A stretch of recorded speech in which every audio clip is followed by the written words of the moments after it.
लगभग एक माह पश्चात आज पुनः विश्व हिंदी साहित्य सेवा संस्थान की इस लखनऊ इकाई के मंच पर आप सभी साहित्य मनीषियों का हार्दिक स्वागत है, अभिनंदन है, वंदन है।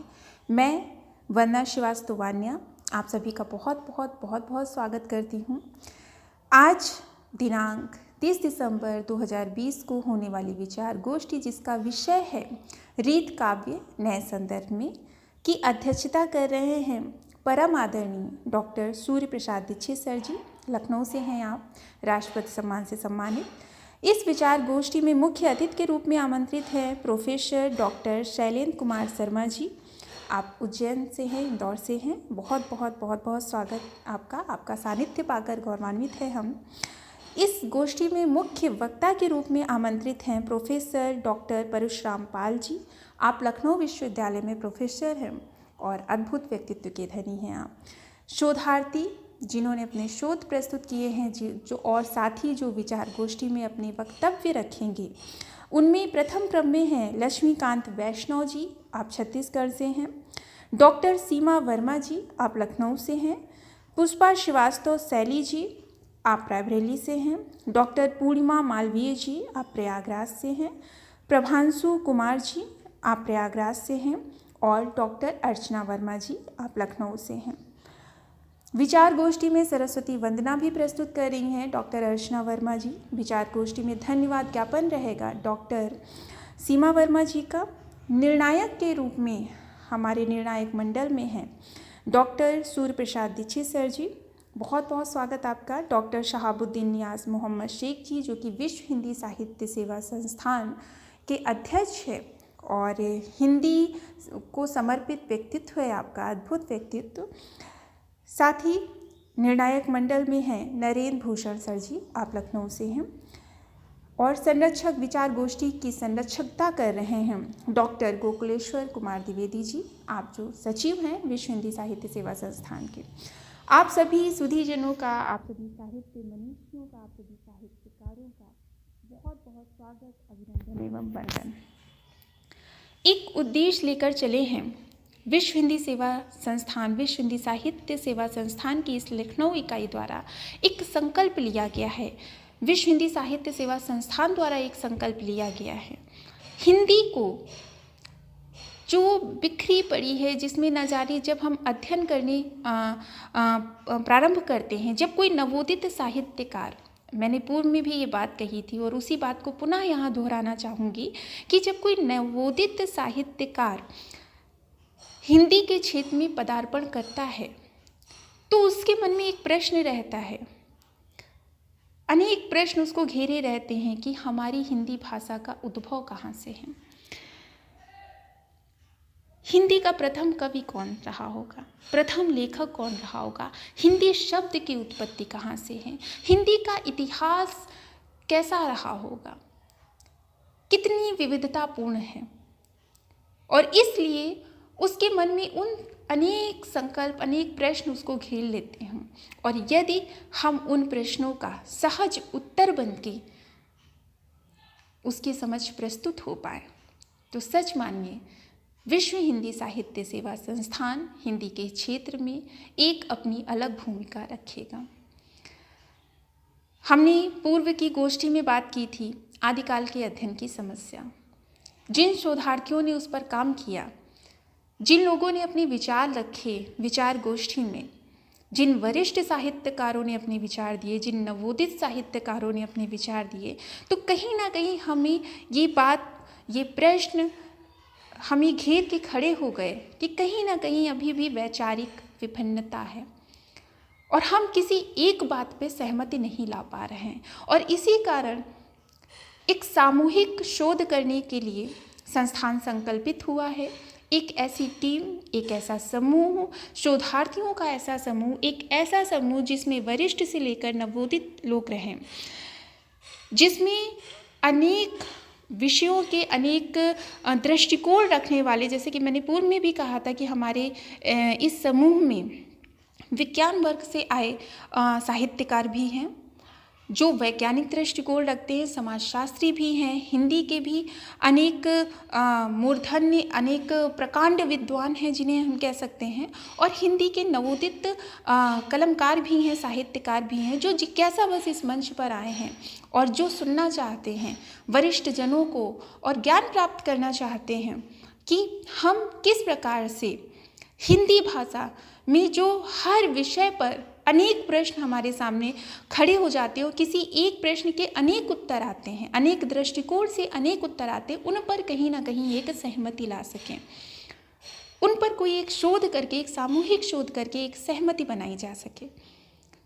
हिंदी, यदि हम हिंदी का प्रचार प्रसार करना चाहते हैं, हिंदी को जन जन की भाषा बनाना चाहते हैं, तो ये इस बात की महती आवश्यकता है कि हमारे जो सर्वश्रेष्ठ, हमारे जो वरिष्ठ, जो हमारे अतीत में जो साहित्यकार थे, जो कवि थे, उनको, उनकी कृतियों को नवोदित साहित्यकारों तक उनकी पहुंच बनाई जाए, या यूं कहें ऐसी विचार गोष्ठी की जाए, ऐसे विषय उठाए जाएं और उनका हल नवोदित साहित्यकारों को ढूंढने के लिए प्रेरित किया जाए, बोला जाए। क्योंकि पुस्तकें, ग्रंथ और कृतियाँ ही एक माध्यम हैं जिनके माध्यम से एक साहित्यकार सदियाँ लांघ जाता है और वो इस युग से पहुँच जाता है 600, 700, हजारों वर्षों पूर्व के लिखे काव्य में। और उस समय जनमानस कैसा था, कवि के का वैचारिक दृष्टिकोण कैसा था, और इसीलिए बहुत आवश्यकता है सामूहिक शोध होने की कि हम जो हिंदी के बिखरे बिखरे अधूरे अधूरे प्रश्न हैं, जिनको जो नीरसता देते हैं, उनको वैज्ञानिक दृष्टिकोण लेते हुए एक समूह बनाकर उनको हल करने का प्रयास करें, ताकि आगे आने वाले जो भविष्य के हमारे नवोदित साहित्यकार हैं, जो साहित्यकार होंगे, जो हिंदी से जुड़ेंगे, उनके लिए कोई भी प्रश्न अधूरा ना रहे, कोई भी प्रश्न के अनेक उत्तर ना आए, उसका एक संक्षिप्त, एक सारगर्भित, एक गहन मनन अध्ययन किया हुआ एक उत्तर, एक परिणाम उनके समझ होना चाहिए। जैसा कि पिछली बार भी हमारे संस्थान अध्यक्ष ने कहा था कि वैज्ञानिक दृष्टिकोण की आवश्यकता है। हिंदी को एक बार हम वैज्ञानिक दृष्टिकोण करते हुए, अनेक दृष्टिकोणों को लेते हुए, एक सामूहिक शोध करते हुए, जो प्रश्न है, जो अधूरे प्रश्न हैं, एक प्रश्न के जो अनेक उत्तर निकल के आते हैं, ये भी हो सकता है, ये भी हो सकता है, उन्होंने ये भी कहा है, उन साहित्यकार ने ये कहा है, ऐसी स्थिति को हम रोकें और कहीं ना कहीं एक समूह बनकर उसका एक गहन मनन चिंतन करके, अध्ययन करके हम उसका परिणाम खोजने की प्रक्रिया करें। एक कहीं ना कहीं एक ऐसा मंच बनाएं और विश्व हिंदी साहित्य सेवा संस्थान इस विषय को लेकर के जागरूक है कि हमारे जो नवोदित साहित्यकार हैं, जो हम हिंदी के क्षेत्र में जो आगे काम करने वाली जो हमारी पीढ़ियां हैं, वो केवल निराला पंथ तक ही सीमित ना रहें। यदि उन्हें वो स्वयं को हिंदी का श्रेष्ठ साहित्यकार कहलाना चाहते हैं तो वो चंद बरदाई तक भी पहुँचें, वो पृथ्वीराज रासु भी उठा करके पढ़ें और उस पर भी अपनी टीका टिप्पणी करें, उस पर भी अपने विचार व्यक्त करें। कोई भी कवि, कोई भी इतिहास के पन्नों में दबा हुआ कोई भी कवि, कोई भी लेखक अछूता न रह जाए जो इस नई पीढ़ी को छू ना पाए। और उसी संकल्प को उठाने के लिए ये शोध एक कार्य है, विचार गोष्ठी एक प्रयास किया जा रहा है। सरकार तक भी प्रयास हम लोग जा रहे हैं अपनी बात रखने के लिए, ताकि हिंदी को हम जो अभी जैसे आज का विषय है हिंदी रीत काव्य नए संदर्भ, रीत काव्य जिसे उपोक्षित कर दिया गया, जिसे कहीं ना कहीं किसी एक कहते हैं ना समाजशास्त्री की दृष्टिकोण से, यदि मैं कहूँ, मैंने पीएचडी की है समाजशास्त्र में, लेबलिंग का सिद्धांत, कि एक लेबल लगा दिया गया कि भाई ये लोग तो यही रचनाएं करते हैं, ये ऐसा काव्य तो बस यही है, इन्होंने नक्शिक वर्णन किया है, बस उससे ज़्यादा कुछ नहीं। उस लेबलिंग के सिद्धांत के आधार पर, उस आधार पर किसी एक वजह को आधार बना करके न जाने कितनी कृतियाँ, कितने कवि उपेक्षित कर दिए गए, जो कहीं ना कहीं हिंदी इतिहास के लिए ग्लानिबोध कराता है। और ऐसे विषय ढूंढ ढूंढ के लाने की आवश्यकता है, हम उस पर बात करें। हम हमारे बीच जैसे लखनऊ विश्वविद्यालय से लोग हैं, इंदौर से विश्वविद्यालय से लोग हैं, हमारे बीच राष्ट्रपति सम्मान से सम्मानित सूर्य प्रसाद सर जी हैं। हम सबके विचारों को सुनते हुए, नवोदित साहित्यकारों को विचारों को सुनते हुए सबको संकल्पित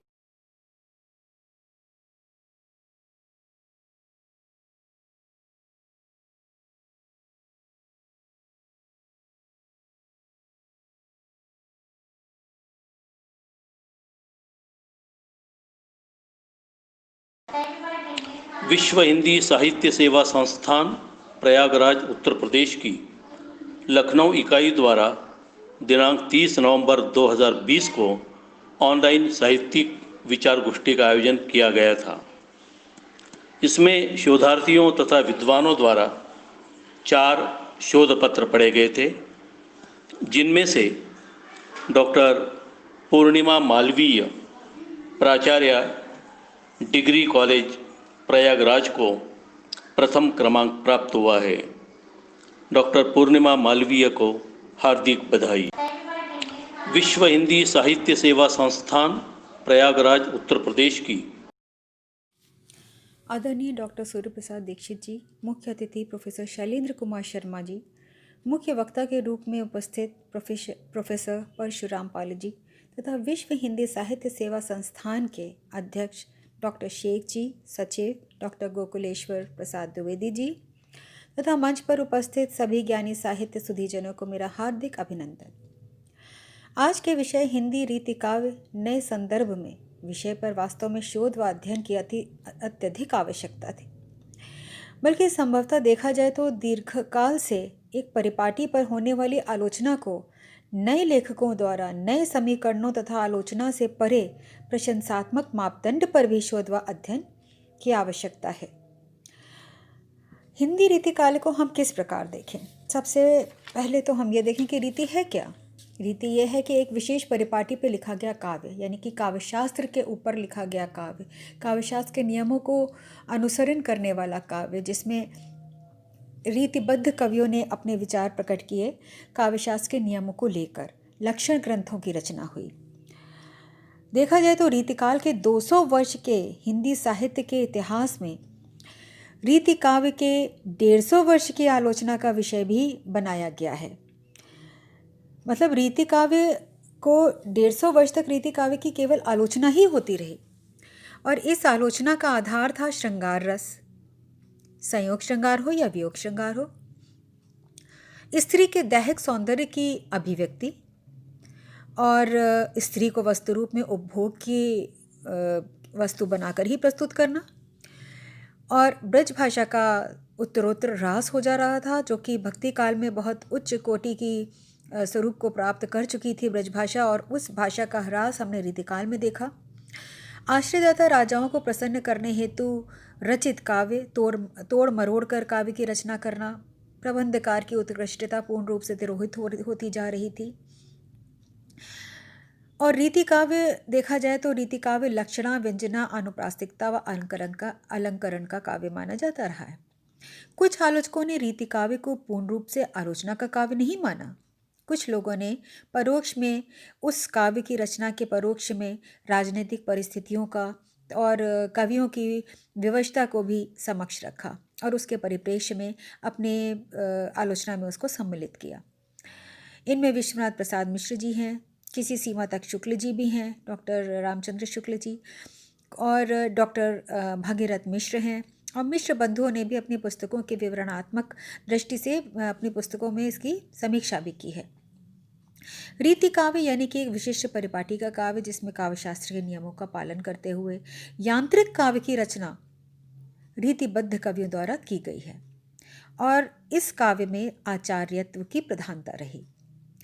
यांत्रिकी काव्य यानी कि अगर किसी नियमों में बांध कर किसी काव्य की रचना की जाती है तो स्पष्ट है कि उसमें कहीं ना कहीं यंत्र रूप से भी हमको कुछ चीज़ों का पालन करना पड़ता है, कुछ नियमों का पालन करना पड़ता है। और वहीं रीति सिद्ध कवियों में आचार्यत्व और काव्य, कवि की जो अपनी मौलिकता थी वो भी उसमें हम देख सकते हैं। जैसे कि बिहारी ने जो दोहे सवैये मुक्तक जो भी लिखे हैं वो सतसई के काव्य रूप में हमको मिलते हैं, ग्रंथ के रूप में हमको मिलते हैं, जिसमें भाव पक्ष कला पक्ष दोनों को देखा जा सकता है और कवि और आचार्यत्व दोनों दिखाई देता है। रीति मुक्त काव्य में परिपाटी के बाहर जाकर वियोग श्रृंगार में रचना की गई है। अगर हम संक्षेप में रीति काव्य को देखें तो मुख्यतः यही बिंदु हमें दिखाई देते हैं जिनके अभी हमने पहले वर्णन कर दिया है। इसलिए आज हम जब नए संदर्भों के साथ रीति काव्य को देखते हैं तो हमको स्वाभाविक रूप से ये देखने की आवश्यकता है कि आज के परिप्रेक्ष्य में रीति काव्य को हम कहाँ पर पाते हैं, किस तरह, क्या हम उसको आलोचना के ही स्तर पर देखें या हम उसको प्रशंसात्मक स्तर पर देखें। हमने जिस तरीके से जितना भी शोध किया है, बहुत ज़्यादा समय लगाकर शोध करने की आवश्यकता है कि आज के लेखकों ने इसके बारे में और क्या लिखा है और रीति काव्य को किस प्रकार से देखते हैं।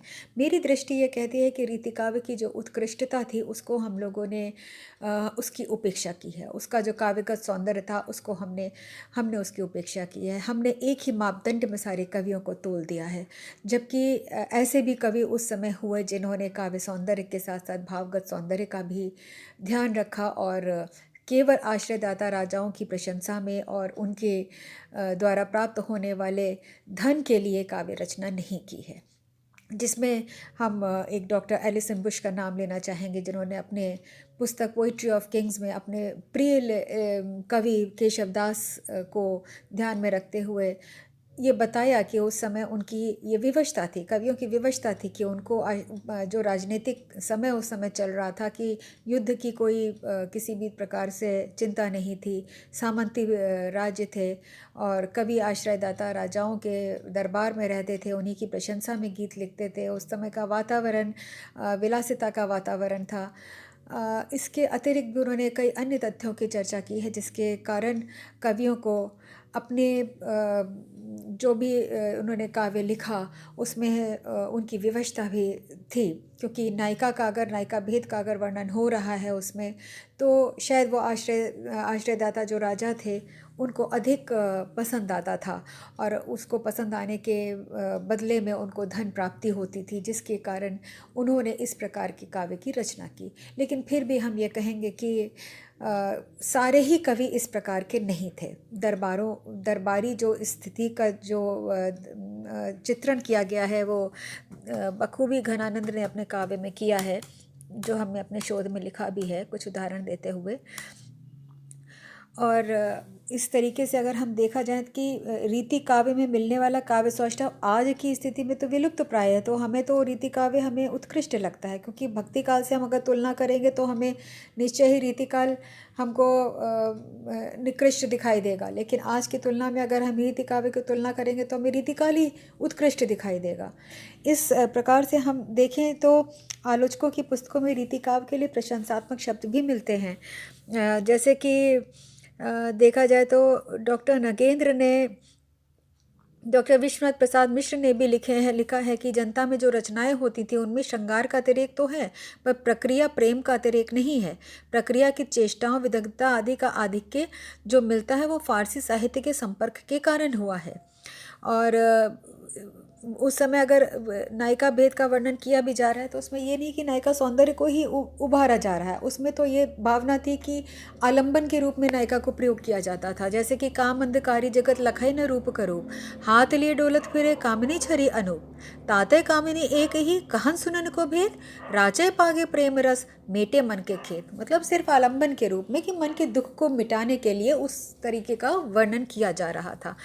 और इन्होंने जो वर्णन किया है, पद्माकर जी ने लिखा है, अपने राज दरबार का चित्रण भी किया है। वो लिखते हैं कि गुलगुली गिल में गलीचा है, गुनीजन है, चांदनी है, चिक है, चिरागन की माला है, कहें पद्माकर त्यों गजग गिजा है सजी, सेज है सुराही है सुरा है प्याला है, सिसिर के पाला को व्यापत न कसाला तिन्हें, जिनके अधीन ऐते उदित मसाला है, तान तुक ताला है विनोद के रसाला है, सुबाला है दुसाला है विसाला है चित्रसाला है। मतलब पूरा उन्होंने दरबार का वर्णन कर दिया कि इस प्रकार के, तो दरबारी कवि होने के नाते वहाँ पे उनकी विवशता थी कि उनको उस तरीके का काव्य रचना करनी पड़ती थी जो उनके आश्रयदाता राजाओं को पसंद आती थी।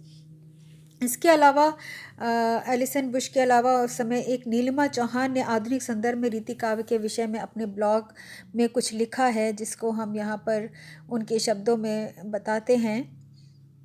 और सुधीश पचौरी की पुस्तक सेक्सुअलिटी का समारोह में भी रीति काव्य को लेकर लिखा है और लिखते हैं कि कितना भयानक है ये देखना कि पूरे 200 साल तक रीतिकाल की कविता अश्लील कहे जाने का दंड भोगती रही, नकली होने, बनावटी होने तथा फरमाइशी होने की सज़ा पाती रही, और इसी के साथ वो तमाम हज़ारों नायिकाएं निर्जीव कर दी गईं जो कि किसी समय जीती जागती रही होंगी।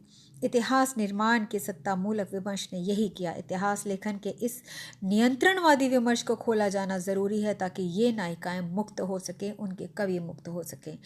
अपने पुस्तक जो उन्होंने लिखी है सेक्सुअलिटी का समारोह, उसके लक्ष्य को उन्होंने इसमें स्पष्ट कर दिया है और उन्होंने ये स्थापित करने का प्रयास किया है कि दीर्घकाल तक चलने वाली जो आलोचना और काव्य थी वो पूर्वाग्रहों से ग्रसित थी।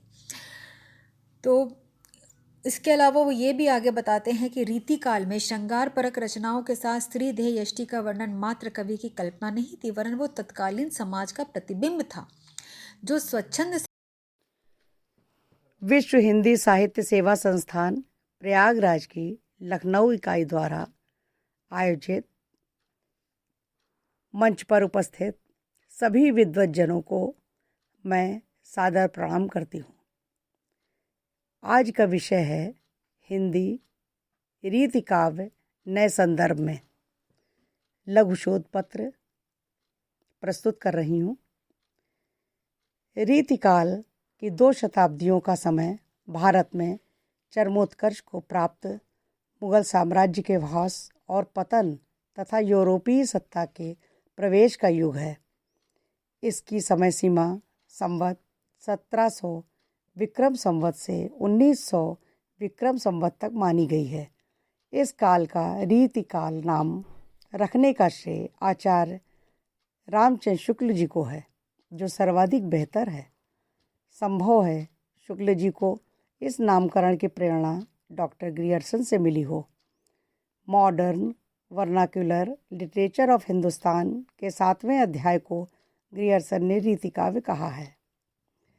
इसके अंतर्गत उसने केशवदास, बलभद्र सूरी, चिंतामणि, भूषण, मतेराम, प्रताप शाही आदि को रखा है। बिहारी की गणना इसमें नहीं की गई है।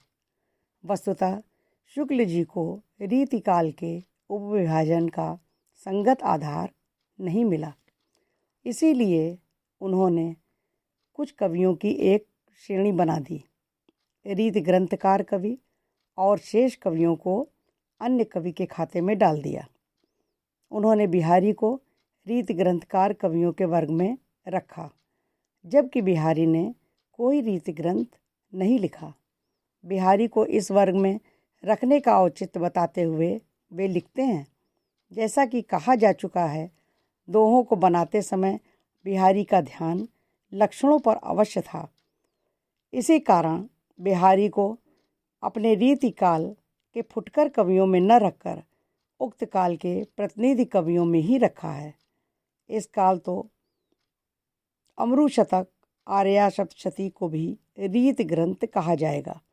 अतः बिहारी के रीति ग्रंथ लिखने के कारण उन्हें रीति ग्रंथकार कहना अवैज्ञानिक है, नहीं लिखने के कारण। मिश्र बंधुओं ने रीतिकाल को अलंकृत मध्यकाल की संज्ञा से विभूषित किया है।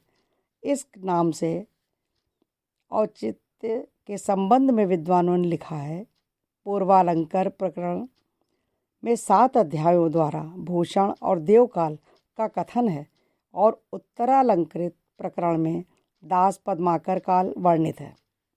इस समय के कवियों के सालंकार भाषा लिखने के कारण दोनों प्रकरणों के नाम अलंकार लिए हुए हैं, क्योंकि इस काल के कवियों ने अलंकारिक प्रयोग अधिक किया है, जिससे रीति काल के कुछ कवियों में चौंकाने वाली प्रवृत्ति दिग्दर्शित होती है, पर अधिकांश ने सरस अलंकारिक श्रृंगारिक रचनाएं की हैं।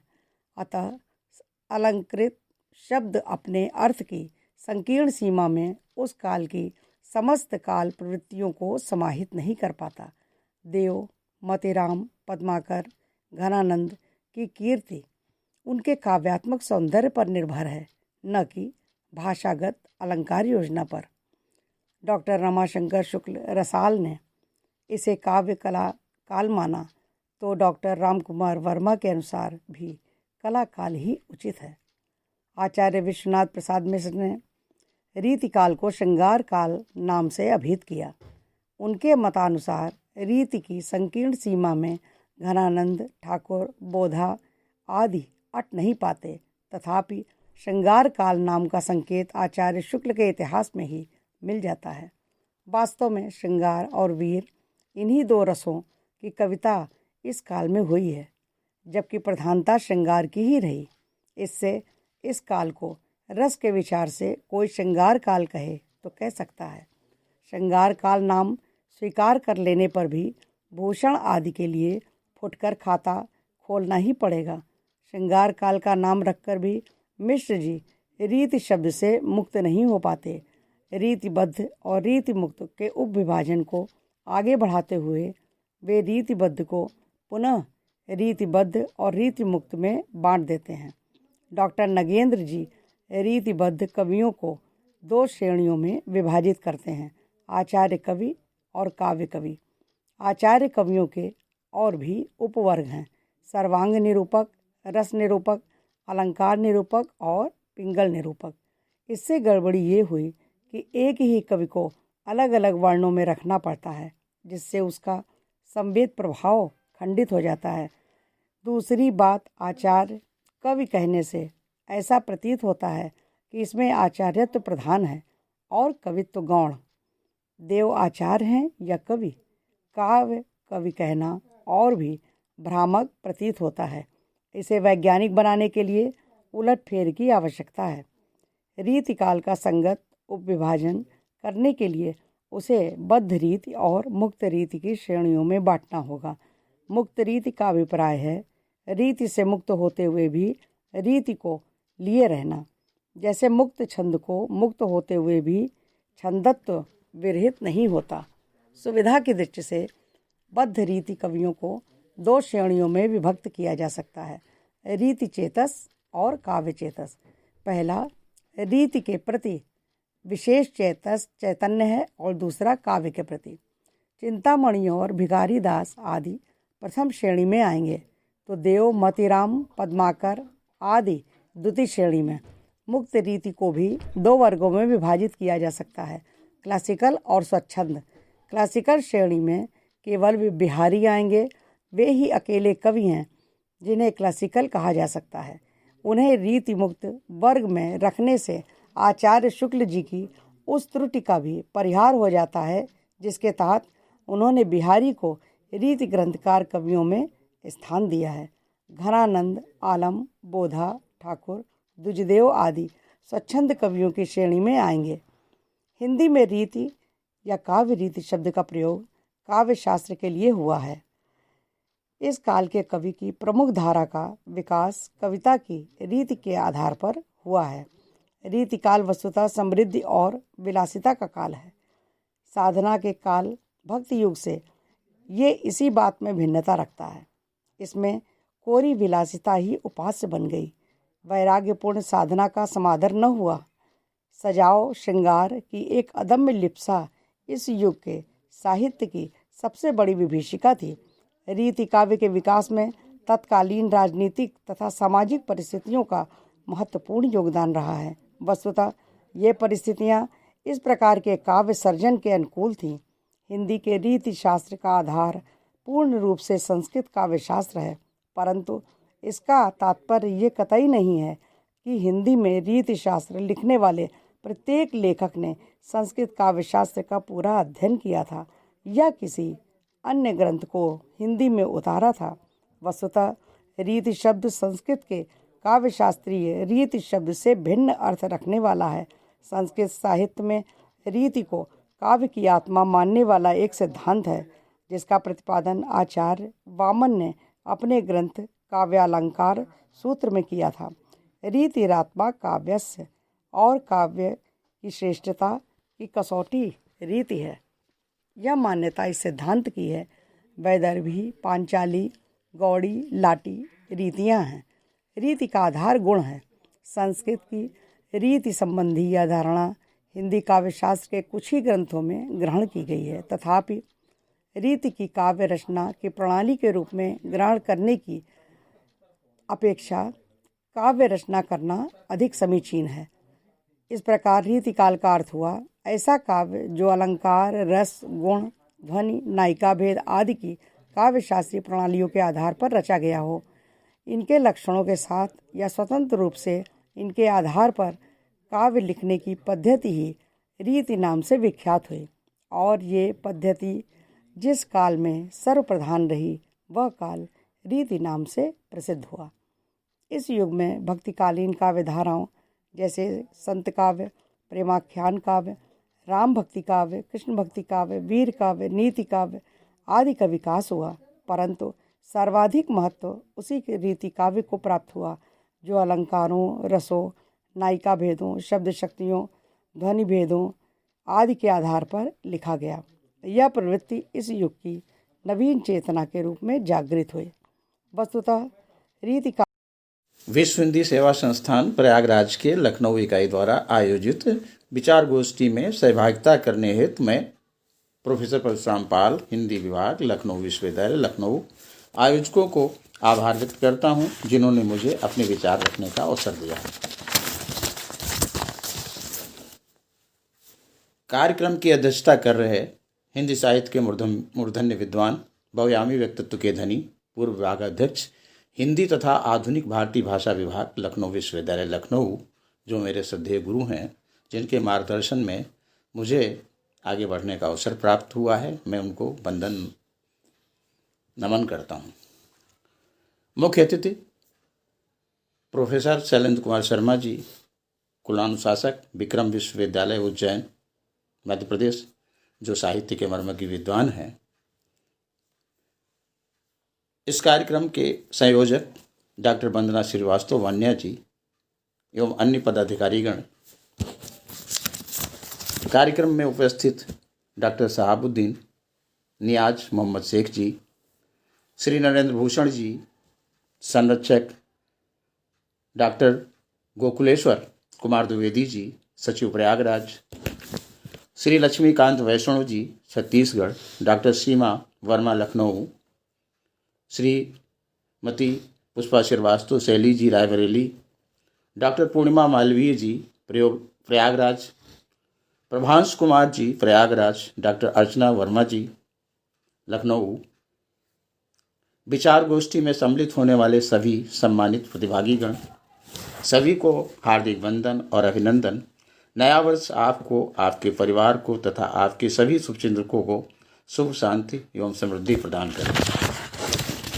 लखनऊ इकाई की प्रमुख डॉक्टर वंदना श्रीवास्तव तथा संस्था के समस्त पदाधिकारियों को प्रति कृतज्ञता ज्ञापित करता हूँ, जिन्होंने महान बुद्धिजीवियों के बीच मुझे भी आमंत्रित किया और कुछ विचार रखने का अवसर प्रदान किया। हमारी मातृभाषा हिंदी है। अपनी भाषा में लिखा गया साहित्य, जिसे पढ़कर या सुनकर अपने जीवन का सर्वांगीण विकास करते हैं। साहित्य, कला और संगीत सजाता है और संवारता है और प्रेम मानव को जोड़ने का काम करता है और वसुधैव कुटुम्बकम का पाठ पढ़ाता है। सद्वृत्तियों को अपनाने तथा असद्वृत्तियों से दूर रहने के लिए सचेत करता है।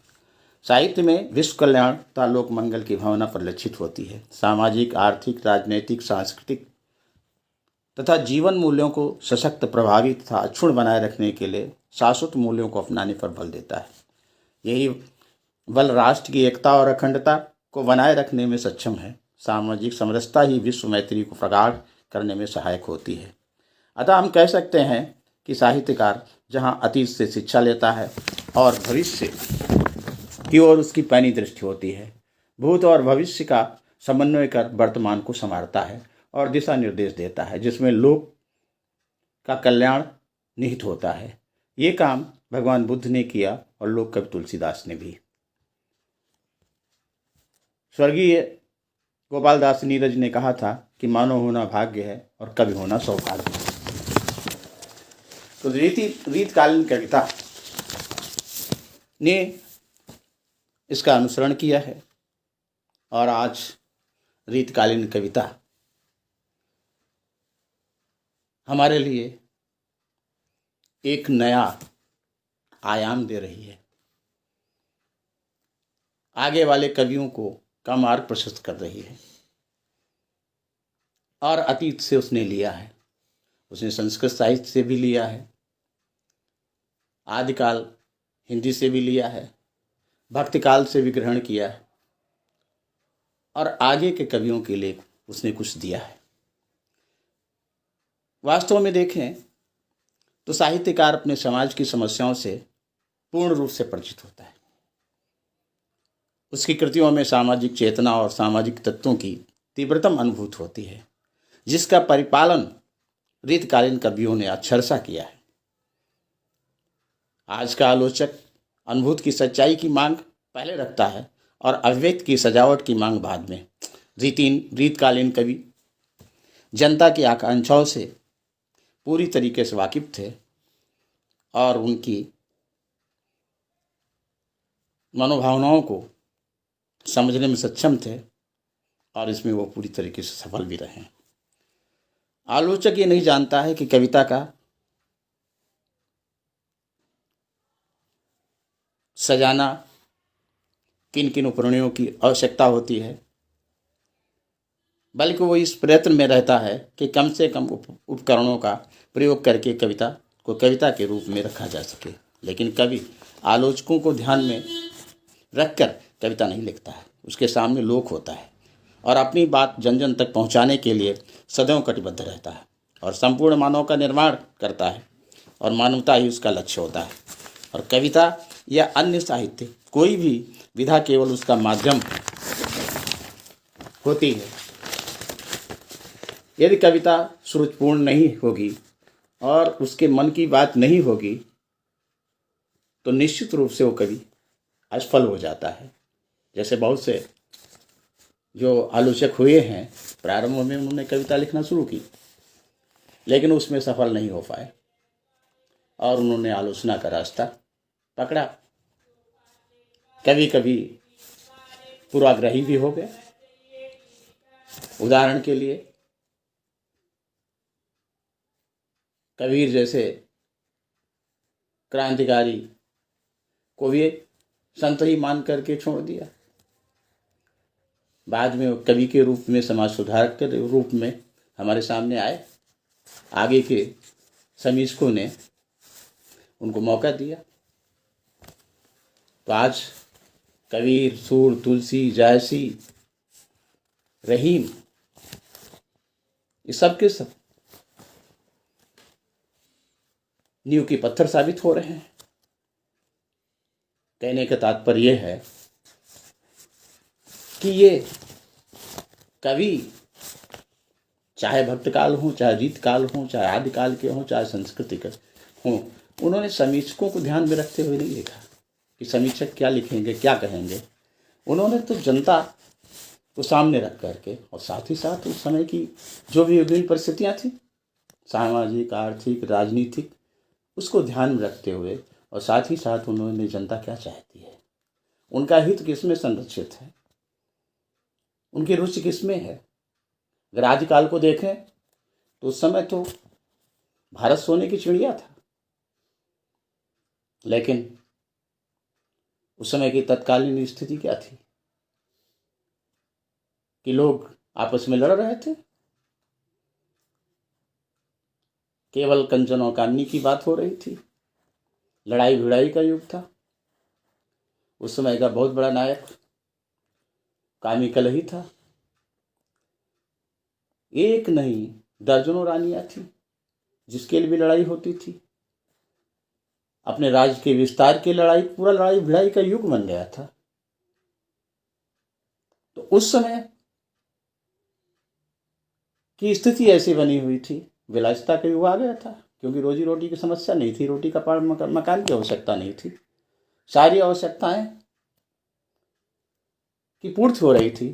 तो ऐसे समय में नारियों की दशा क्या हो गई थी, पूरी तरह विलासिता की स्थिति बन गई थी। राजा के 1 दर्जन रानियां, जनता भी 1 से अधिक। आपने देखा होगा कि पृथ्वीराज की 12 रानियां थीं और सब युद्ध करके ही सबको लाए थे। और एक नर्तकी जिस पे उसका सेनापति मुग्ध हो जाता है, कर्नाटी पर, और जिसका प्रतिफल ये होता है कि 1 दर्जन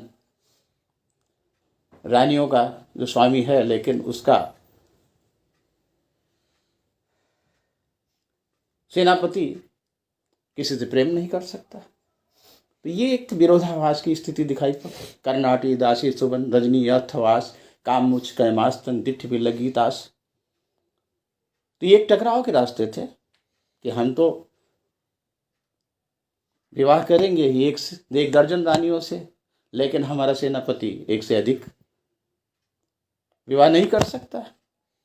हम तो साम्राज्य करेंगे, लेकिन दूसरे को साम्राज्य नहीं चलाने देंगे। तो एक प्रतिस्पर्धा थी कि हम दूसरे के राज हड़प लें, कारण कि रोजी रोटी का संकट नहीं था। नमस्कार, मैं रायबरेली से पुष्पा श्रीवास्तव सैली सर्वप्रथम वंदना जी को धन्यवाद करती हूँ एवं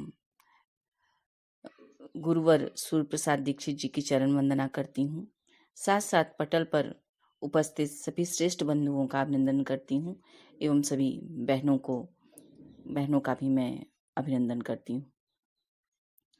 हमारे बीच एक विषय रखा गया कि रीति काव्य के नए संदर्भ, रीति काव्य और नए संदर्भ, इस तरह का विषय रखा गया। बहुत सारी बातों को पढ़ने और समझने के पश्चात एक विशेष बात मेरी समझ में आई, जिस पर मैं थोड़ा सा कुछ कहना चाहती हूँ। वह विषय है हमारा नारी समाज। इस विषय पर महादेवी वर्मा जी लिखती हैं कि इन स्त्रियों ने, जिन्हें समाज पतित के नाम से संबोधित करता आ रहा है, पुरुष की वासना की वेदी पर कैसा घोरतम बलिदान दिया है, इस पर किसी ने कभी विचार नहीं किया।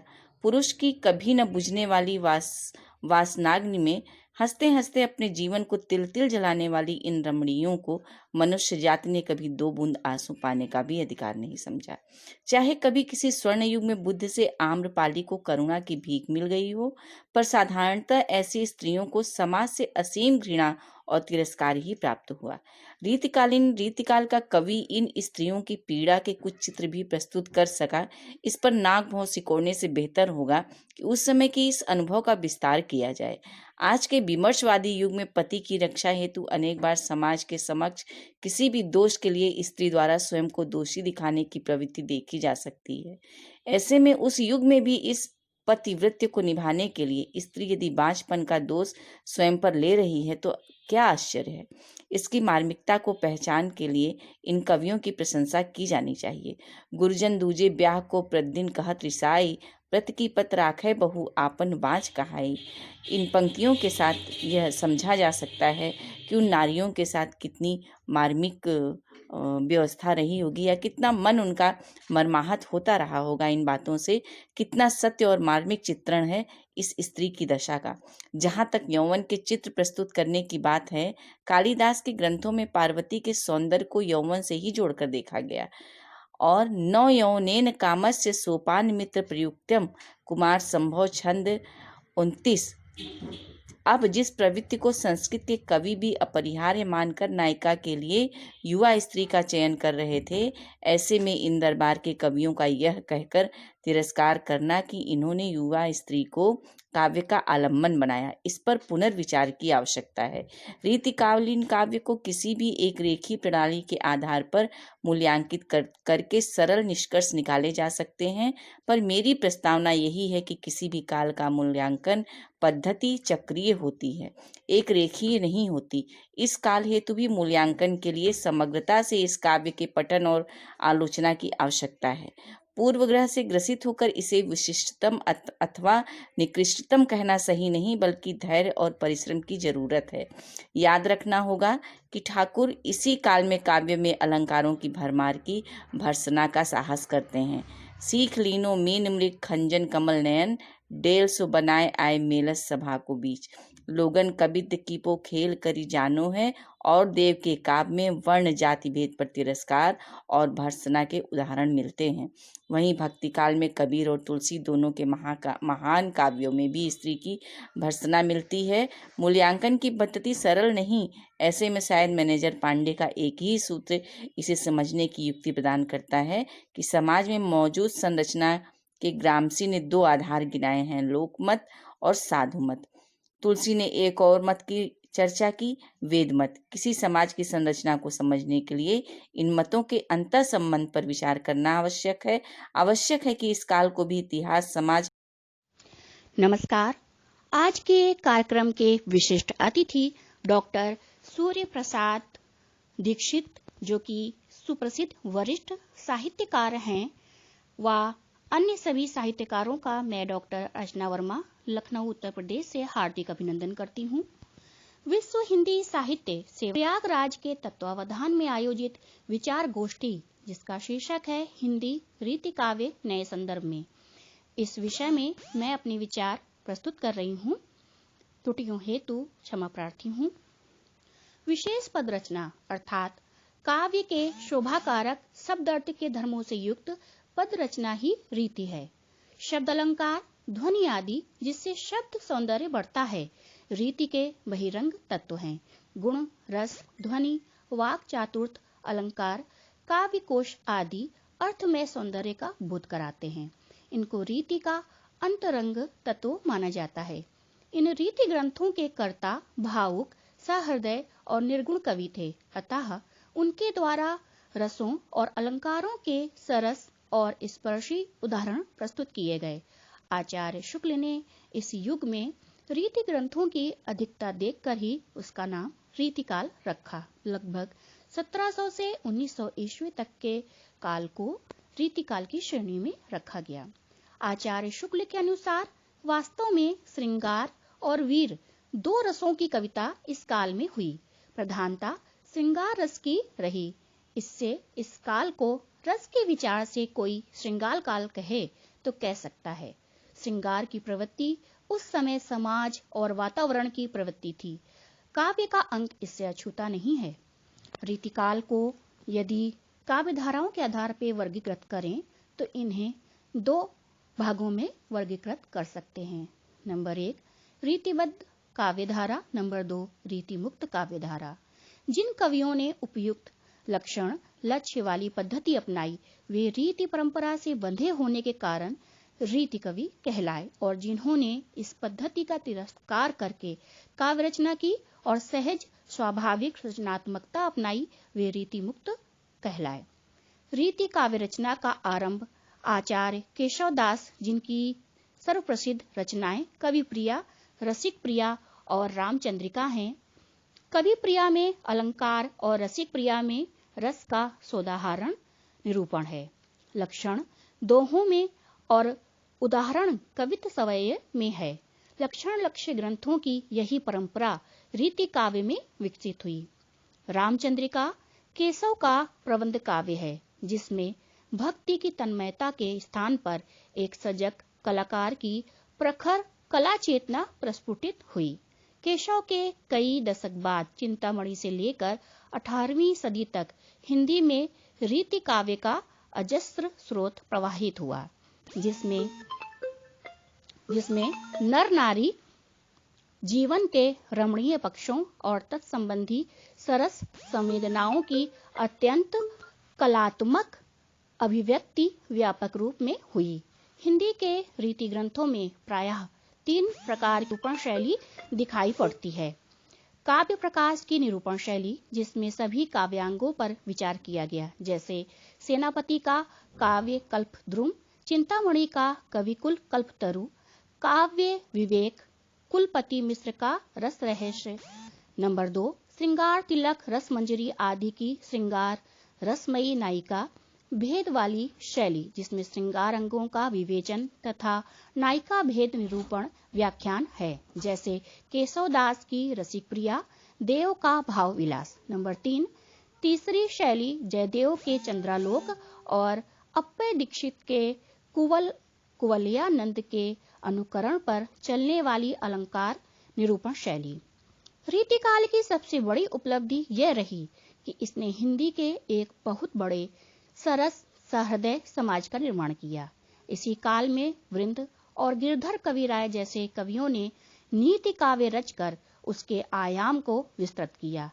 एक प्रकार से यह काल भक्ति, नीति और श्रृंगार की त्रिवेणी का काव्य है। यद्यपि इसमें श्रृंगार की प्रधानता है, डॉक्टर नगेंद्र ने श्रृंगारिकता को रीतिकाल की स्नायुओं में बहने वाली रक्तधारा कहा है।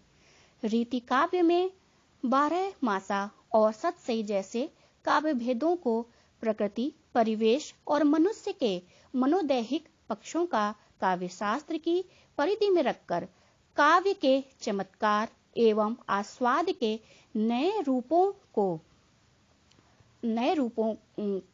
विस्तृत किया गया है।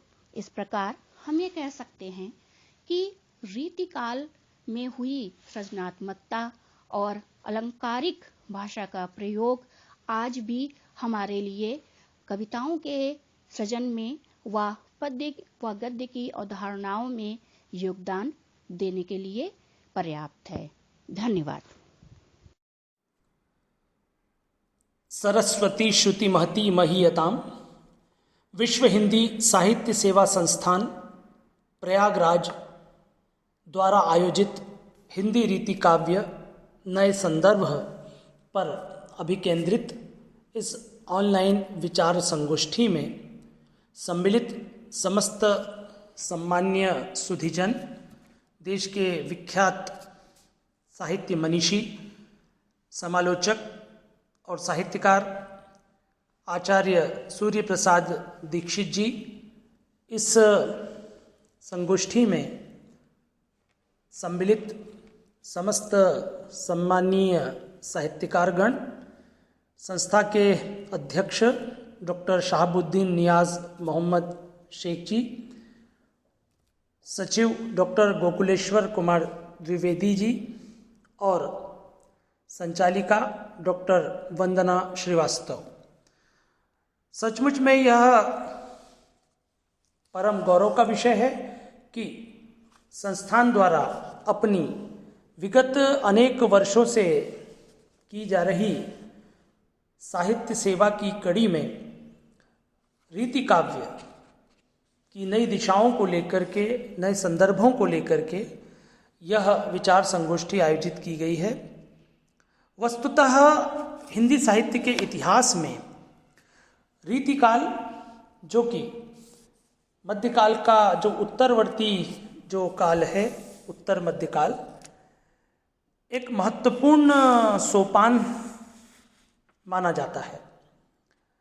जो रीति की जो संज्ञा है, यह यद्यपि सुदूर अतीत से चली आ रही थी, किंतु वह एक विशिष्ट धारा के साथ जब आगे बढ़ती है, तब हमारे आलोचकों ने उसे रीति काव्य की संज्ञा से अलंकृत किया। आचार्य रामचंद्र शुक्ल ने स्वयं यह नामकरण किया था और बाद के अनेक विद्वानों ने इसी नामकरण को स्वीकार किया। लेकिन बीच बीच में कुछ अन्य नाम भी आए, जिनमें हम लोग अलंकृत काल एक संज्ञा देखते हैं जो मिश्र बंधु ने दी थी। इसी तरह से रसाल जी कला काल कहते हैं विश्वनाथ प्रसाद मिश्र इसे श्रृंगार काल कहते हैं। भगीरथ मिश्र सबका समन्वय करते हुए रीति श्रृंगार युग की संज्ञा से इसे स्पष्ट करते हैं। तो तात्पर्य यह है कि यह जो काल है एक तरह से हमारी सुदूर अतीत से चली आ रही काव्य शास्त्रीय परंपरा का संवहन करता हुआ आगे बढ़ता है। और रीति का प्रस्तुत संदर्भ में जो तात्पर्य है वह है काव्य की रचना पद्धति। काव्य की रीति का निरूपण वैसे तो भक्ति काल में ही प्रारंभ हो गया था, लेकिन यदि उसे बहुआयामी विस्तार और विकास का अवसर संभव हो पाया तो वह रीतिकाल के माध्यम से हो पाया। रीतिकाल के अनेक रचनाकार अनेक प्रकार की काव्य प्रवृत्तियों से युक्त रहे हैं और इस युग को आज नए संदर्भों के साथ देखने की आवश्यकता है। यह जरूर हुआ है कि हमारे कुछ आलोचकों ने रीति काव्य को लेकर के उस प्रकार का गौरव का भाव इसके साथ जोड़कर नहीं देखा और अनेक आलोचनाएं इस प्रकार की भी आई हैं कि जिसमें जीवन के जो महत्वपूर्ण पक्ष हैं, तत्कालीन जो समाज है उसकी उपेक्षा की चर्चा भी कुछ लोगों ने की। लेकिन मुझे ऐसा लगता है कि ये जो रचनाकार हैं इन्होंने सुदूर अतीत से चली आ रही विविध काव्य परंपराओं को अंगीकार किया। हमारी जो शास्त्र चिंतन की जो समृद्ध परंपरा रही है उसको इन लोगों ने अंगीकार किया।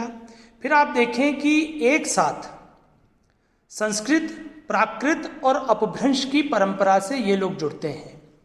तो दूसरी तरफ ये लोग जो फारसी जो काव्य परंपरा है जो कि धीरे धीरे भारत में अपनी एक विशेष स्थिति बना रही थी उसके साथ जुड़ते हैं। और जो तीसरा महत्वपूर्ण पक्ष है वह यह कि लोक परंपरा के साथ ये अपना गहरा रिश्ता बनाते हैं। तो इस अर्थ में हमें यह देखना होगा कि रीति काव्य का अध्ययन और अनुसंधान इन तमाम संदर्भों के साथ हो कि किस प्रकार सुदूर अतीत से संस्कृत से चली आ रही परंपराओं को ये लोग नए सिरे से आविष्कृत करते हैं और फिर लोक की धारा के साथ में इसे समन्वित भी करते हैं। इस युग में हमें मोटे तौर पर जो तीन मुख्य प्रकार के जो काव्यों की चर्चा हमारे यहाँ की जाती है कि एक धारा जो है वह रीतिबद्ध काव्य की है, एक धारा रीति सिद्ध काव्य की है और एक धारा रीति मुक्त की है। लेकिन इस सब में जो एक ऐसा पक्ष है जो केंद्र में है तो वह है प्रणय और श्रृंगार का संदर्भ। और मुझे ऐसा लगता है कि जब तक इस धरती पर प्रेम रहेगा, जब तक इस धरती पर अनुराग भावना रहेगी, तब तक रीतिकाल अपनी प्रासंगिकता को बनाए रखेगा। जीवन में तमाम प्रकार के भाव, तमाम प्रकार के संदर्भ हमारे जीवन में आते हैं, लेकिन उनके बीच में यदि श्रृंगार पर केंद्रित होकर के विपुल परिमाण में यदि रचनाएं हो रही थी तो वो इस युग के द्वारा हो पाई। फिर आप देखें कि लोक के साथ जो हमारा रिश्ता है वह एक तरह से इस युग के रचनाकारों ने उसे पुनर्जीवित करने की चेष्टा की। हमें यह प्रयास करना होगा कि इस दौर में विकसित हुए कला रूपों के साथ कविता का जो रिश्ता है उसको लेकर के बात हो।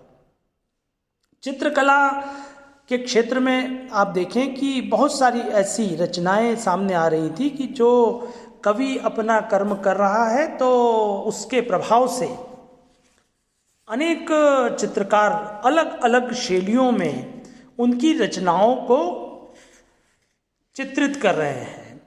तो ये जो चित्रण की जो परिपाटी थी इस युग में बहुत महत्व के साथ आगे आती है, चाहे रसिक प्रिया हो, चाहे कवि प्रिया हो, रसराज हो, ऐसे अनेकानेक जो काव्य हैं उनका बहुत सुंदर मनोहारी चित्रण इस युग में हुआ है। तो रीति काव्य के अध्ययन की दृष्टि से विभिन्न कला रूप, विशेष तौर पर चित्रकला के साथ रीति काव्य के अंतर संबंधों को लेकर के कार्य होना चाहिए। ये एक महत्वपूर्ण दिशा हो सकती है। फिर इस युग के रचनाकारों ने, जिनमें से कई कवि के साथ साथ आचार्य भी थे, उन्होंने आलोचना के क्षेत्र में बहुत महत्वपूर्ण कार्य किया। उन्होंने संस्कृत काव्य शास्त्र के ऐसे महत्वपूर्ण सिद्धांत जो कि धीरे धीरे कालबाह्य होते चले जा रहे थे, जिनकी चर्चा लोग नहीं कर रहे थे, उन्हें इन्होंने न सिर्फ अंगीकार किया वरन उन्हें ये लोक भाषा में लेकर के आए। यद्यपि कई ऐसे आचार्य थे जो संस्कृत में भी अपनी बात को कह रहे थे, लेकिन जनता के साथ, दरबार के साथ, सामंतों के साथ उनका उस तरह का संबंध नहीं बन पा रहा था। तो इन कवियों ने उस पारंपरिक काव्य शास्त्र को न सिर्फ आत्मसात किया, उसे लोक भाषा में प्रस्तुत किया, अपनी ओर से जहाँ कहीं संभव हुआ उन्होंने नवीन उद्भावनाएं भी दी। तो इस दृष्टि से यह भी एक महत्वपूर्ण अध्ययन और अनुशीलन का विषय हो सकता है कि पूर्ववर्ती सिद्धांतों में जो परिष्कार या परिवर्तन हो रहा था उसमें रीति काव्य किस प्रकार से अपना योगदान देता है। हिंदी की अपनी जो आलोचना की शब्दावली होनी चाहिए, हिंदी का अपना स्वतंत्र काव्य शास्त्र होना चाहिए। यदि वह कहीं उसका एक तरह से हम कहें कि आधारशिला रखी जा रही थी तो रीति काल में रखी जा रही थी। बहुत सारे ऐसे आचार्य हुए जिन्होंने हिंदी के अपने काव्य शास्त्र की आधारशिला रखने की चेष्टा की है। तो आलोचना की शब्दावली को लेकर के भी। नमस्कार मित्रों, मैं प्रभांशु कुमार इलाहाबाद से सर्वप्रथम प्रयागराज इकाई की विश्व हिंदी साहित्य सेवा संस्थान लखनऊ इकाई का जो आज ये प्रोग्राम रखा गया है, जिसका विषय है रीतिकाल, अपने आप में बहुत ही विषय महत्वपूर्ण और सारगर्भित है, जिसके उपलक्ष्य में मैं अपनी बात रखना चाहूँगा। रीतिकाल, जिसका समय सन 1650 ईस्वी से 1850 संवत तक का है। हिंदी साहित्य के इतिहास में हमने अब तक 2-3 विषयों पर चर्चा की है, जिसमें आज रीतिकाल पर चर्चा होनी है। अगर हम देखें तो रीतिकाल को ही उत्तर मध्यकाल भी कहा जाता है। रीतिकाल को रीति क्यों कहा जाता है, एक प्रश्न ये भी हमेशा आता है, हमारे जेहन में आता है, कॉम्पिटिशन एग्जाम में पूछा आता है। तो इसके संदर्भ में ये कहना चाहूँगा कि रीतिकाल को रीतिकाल इसलिए कहा जाता है क्योंकि रीति का शाब्दिक अर्थ है नियम।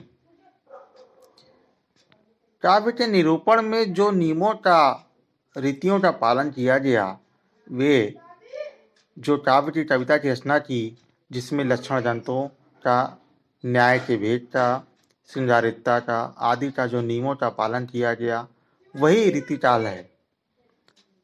लक्षण ग्रंथों में जो रस छंद थे वो एक नियम की तरह प्रयोग किए गए इसी रीतिकाल में। आचार्य रामचंद्र शुक्ल, सभी परिचित हैं इस नाम से, आचार्य रामचंद्र शुक्ल ने ही इसे रीतिकाल नाम दिया। मिश्र ब्रंदियों ने इसे अलंकृत काल कहा। डॉक्टर जियर्सन ने रीतिकाल को ही रीतिकाव्य कहा है। ये बराबर क्वेश्चन ये पूछा आता है।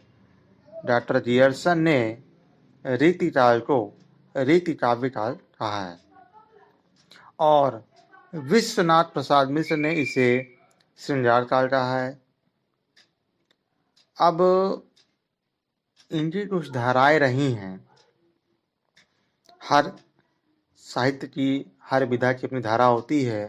इसी तरीके से रीतिकाल की भी कुछ धाराएं हैं विश्वनाथ प्रसाद मिश्र जी ने 3 भागों में विभाजित किया। सर्वप्रथम रीतिबद्ध काव्य जो लक्षण काव्य है, रीति सिद्ध काव्य लक्ष्य काव्य है, और रीतिमुक्त काव्य स्वच्छंद काव्य।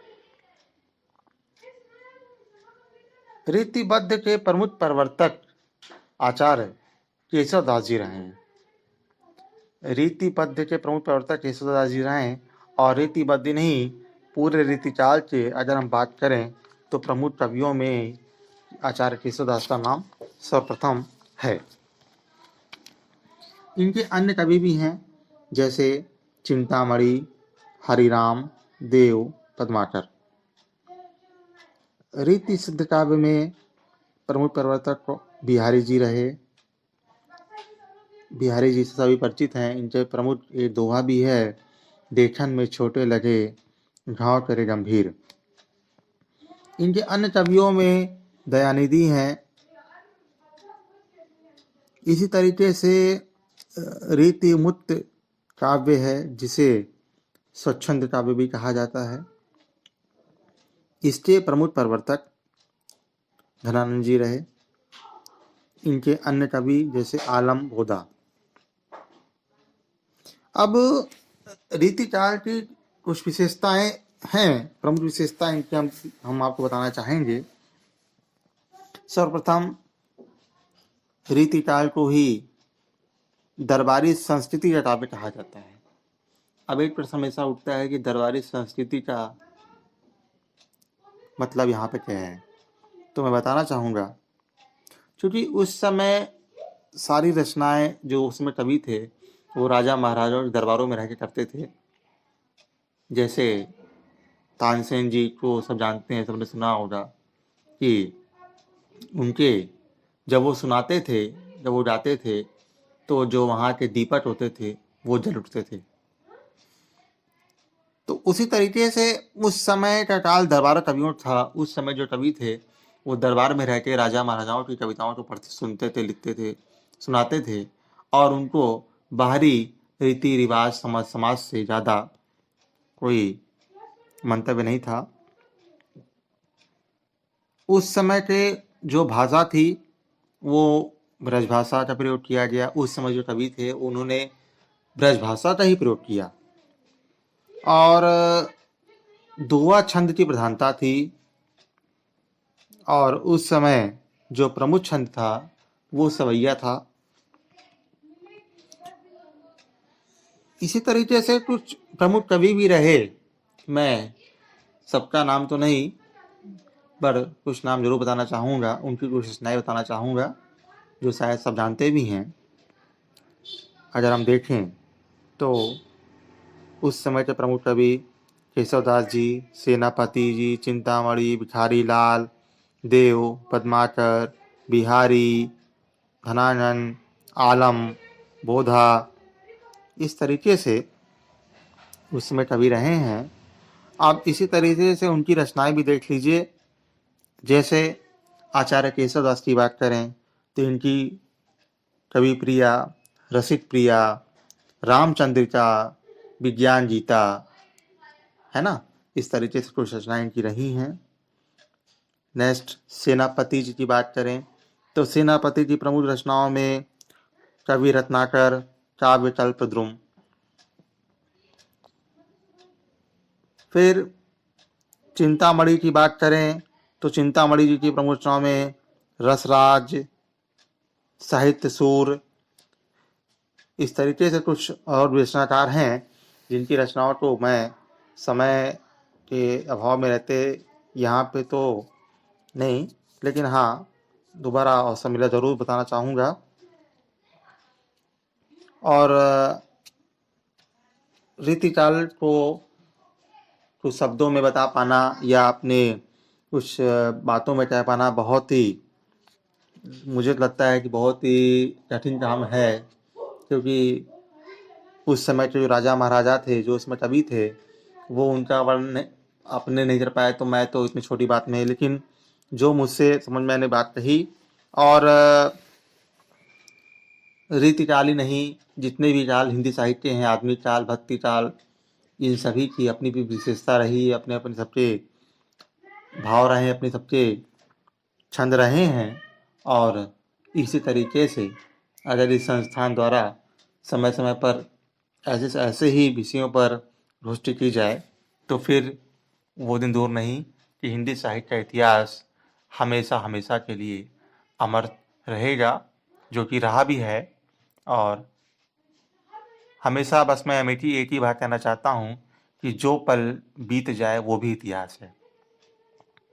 धन्यवाद, बहुत बहुत धन्यवाद वंदना जी का, जिन्होंने हमेशा से अपने अथक प्रयास से इस संस्थान जन्म बनाए रखी है और आज फिर इस विषय को लाके इन्होंने अपनी पहचान फिर पुनः साबित कर दी है। बहुत बहुत धन्यवाद। नमस्कार, मैं लक्ष्मीकांत वैष्णव, जिला जांजगीर चांपा, छत्तीसगढ़। सर्वप्रथम कार्यक्रम के मुख्य अतिथि विक्रम विश्वविद्यालय उज्जैन मध्य प्रदेश के कुलानुशासक आदरणीय प्रोफेसर शैलेंद्र कुमार शर्मा जी को सादर प्रणाम करता हूं।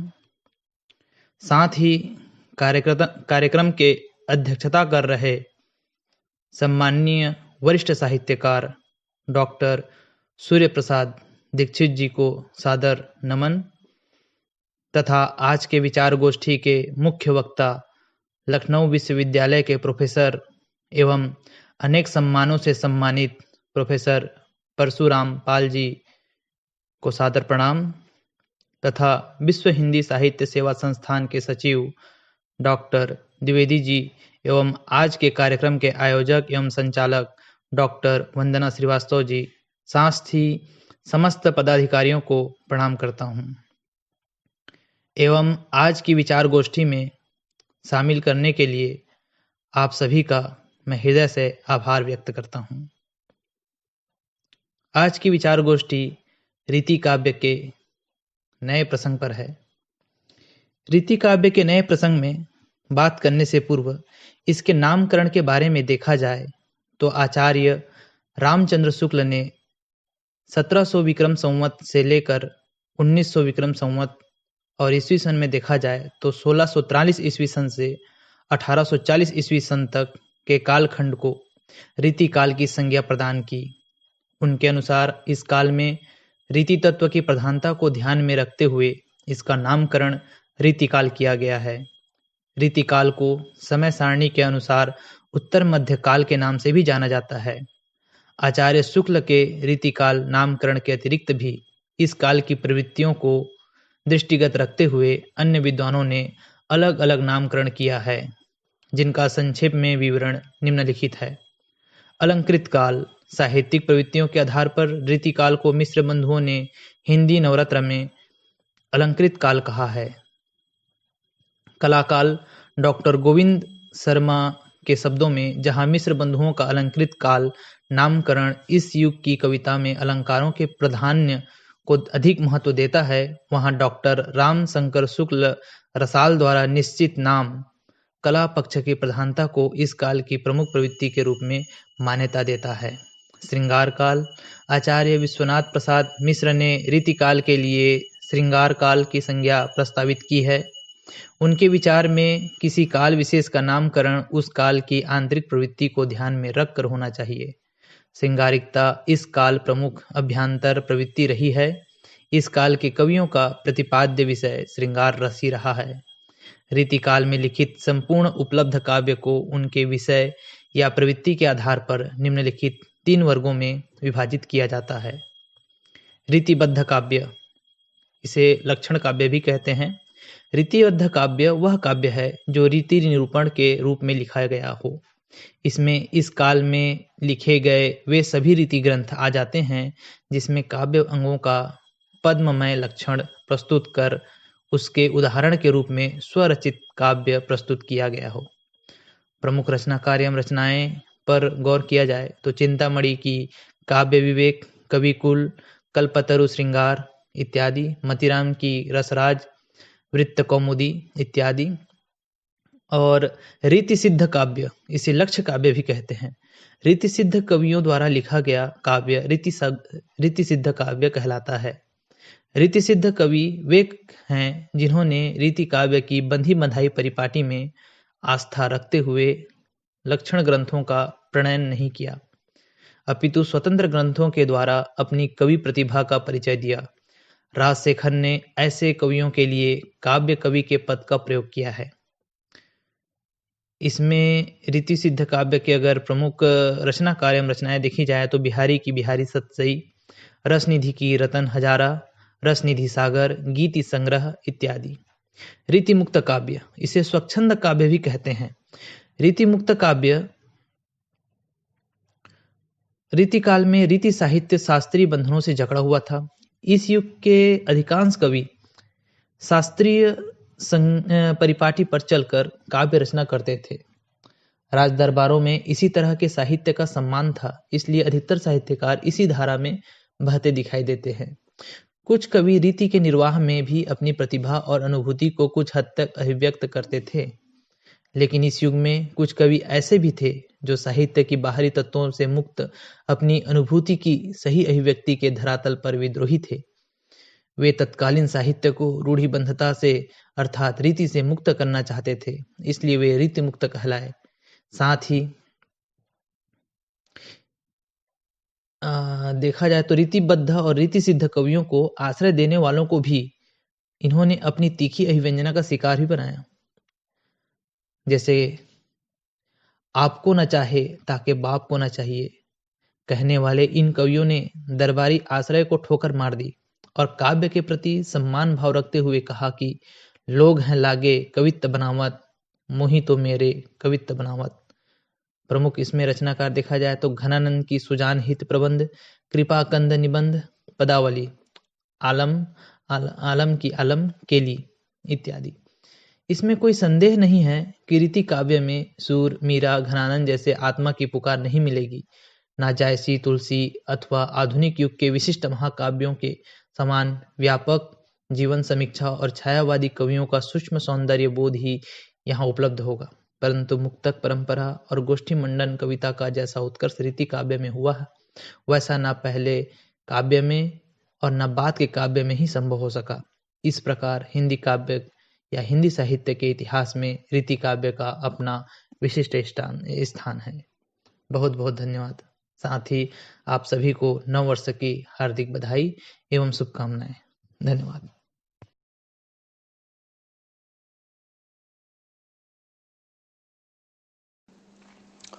विश्व हिंदी साहित्य सेवा संस्थान प्रयागराज उत्तर प्रदेश की लखनऊ इकाई द्वारा आयोजित आज की ऑनलाइन साहित्यिक विचार गोष्ठी के अध्यक्ष सम्माननीय डॉक्टर सूर्य प्रसाद दीक्षित जी, मुख्य अतिथि डॉक्टर शैलेंद्र कुमार शर्मा जी, अध्यक्ष हिंदी अध्ययनशाला तथा कुलानुशासक विक्रम विश्वविद्यालय उज्जैन,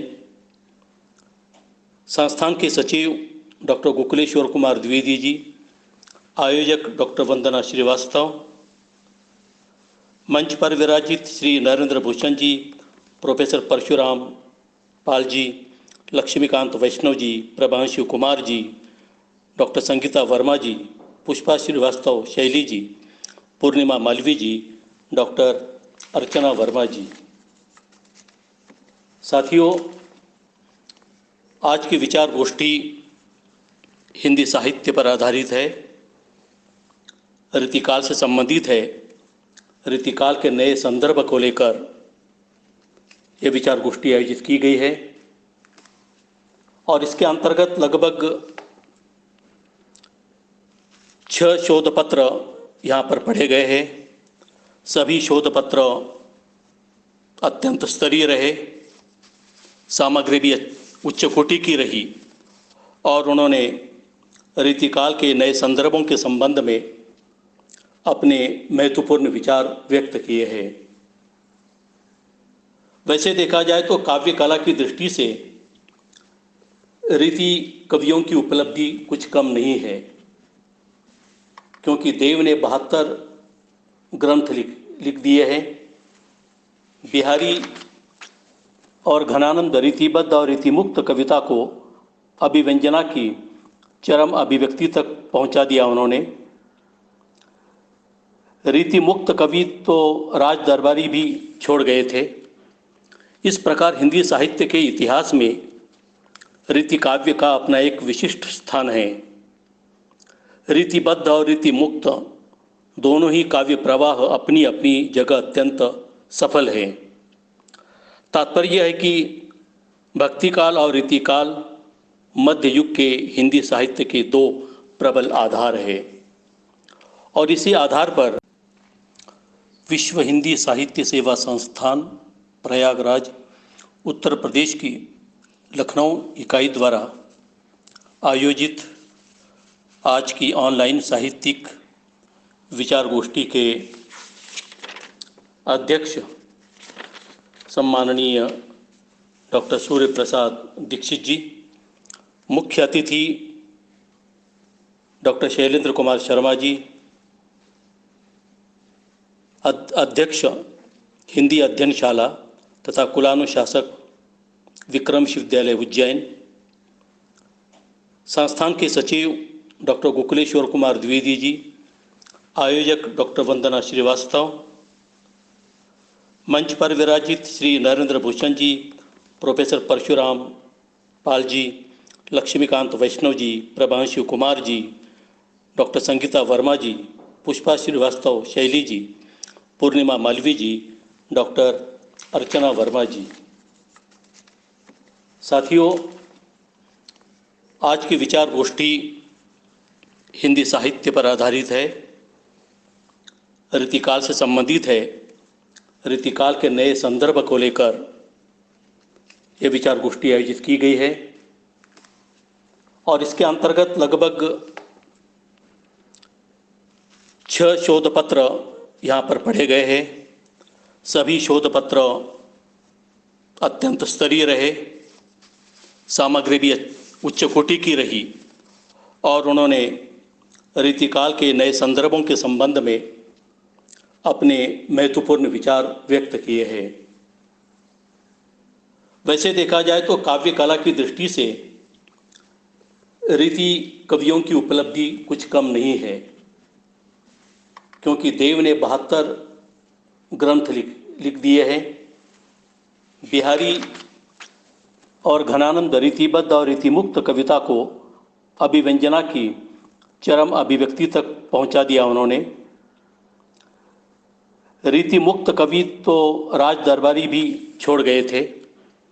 इस प्रकार हिंदी साहित्य के इतिहास में रीति काव्य का अपना एक विशिष्ट स्थान है। रीतिबद्ध और रीति मुक्त दोनों ही काव्य प्रवाह अपनी अपनी जगह अत्यंत सफल हैं।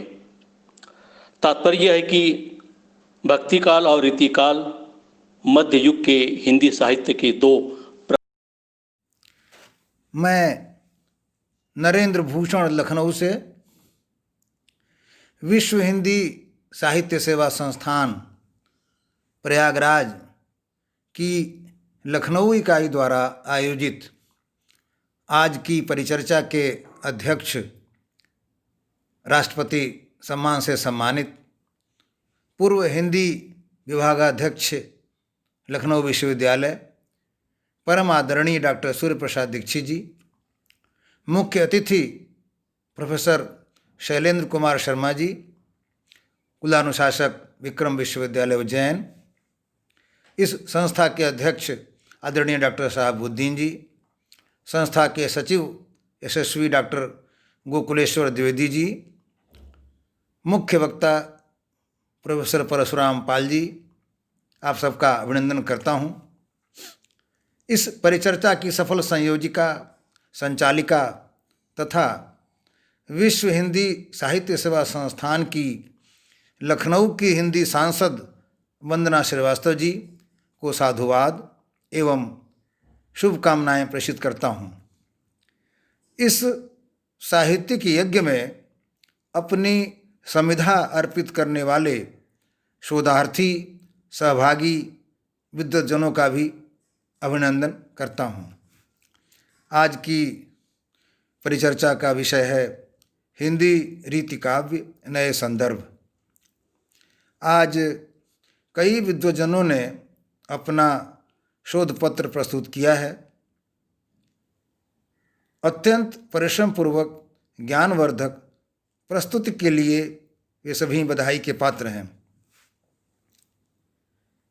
हम सब जानते हैं कि विवादों मतभेदों के बावजूद अब जो सर्वमान्य हिंदी साहित्य का काल वर्गीकरण है, उसके अनुसार रीतिकाल का समय सन 1700 से 1900 का है।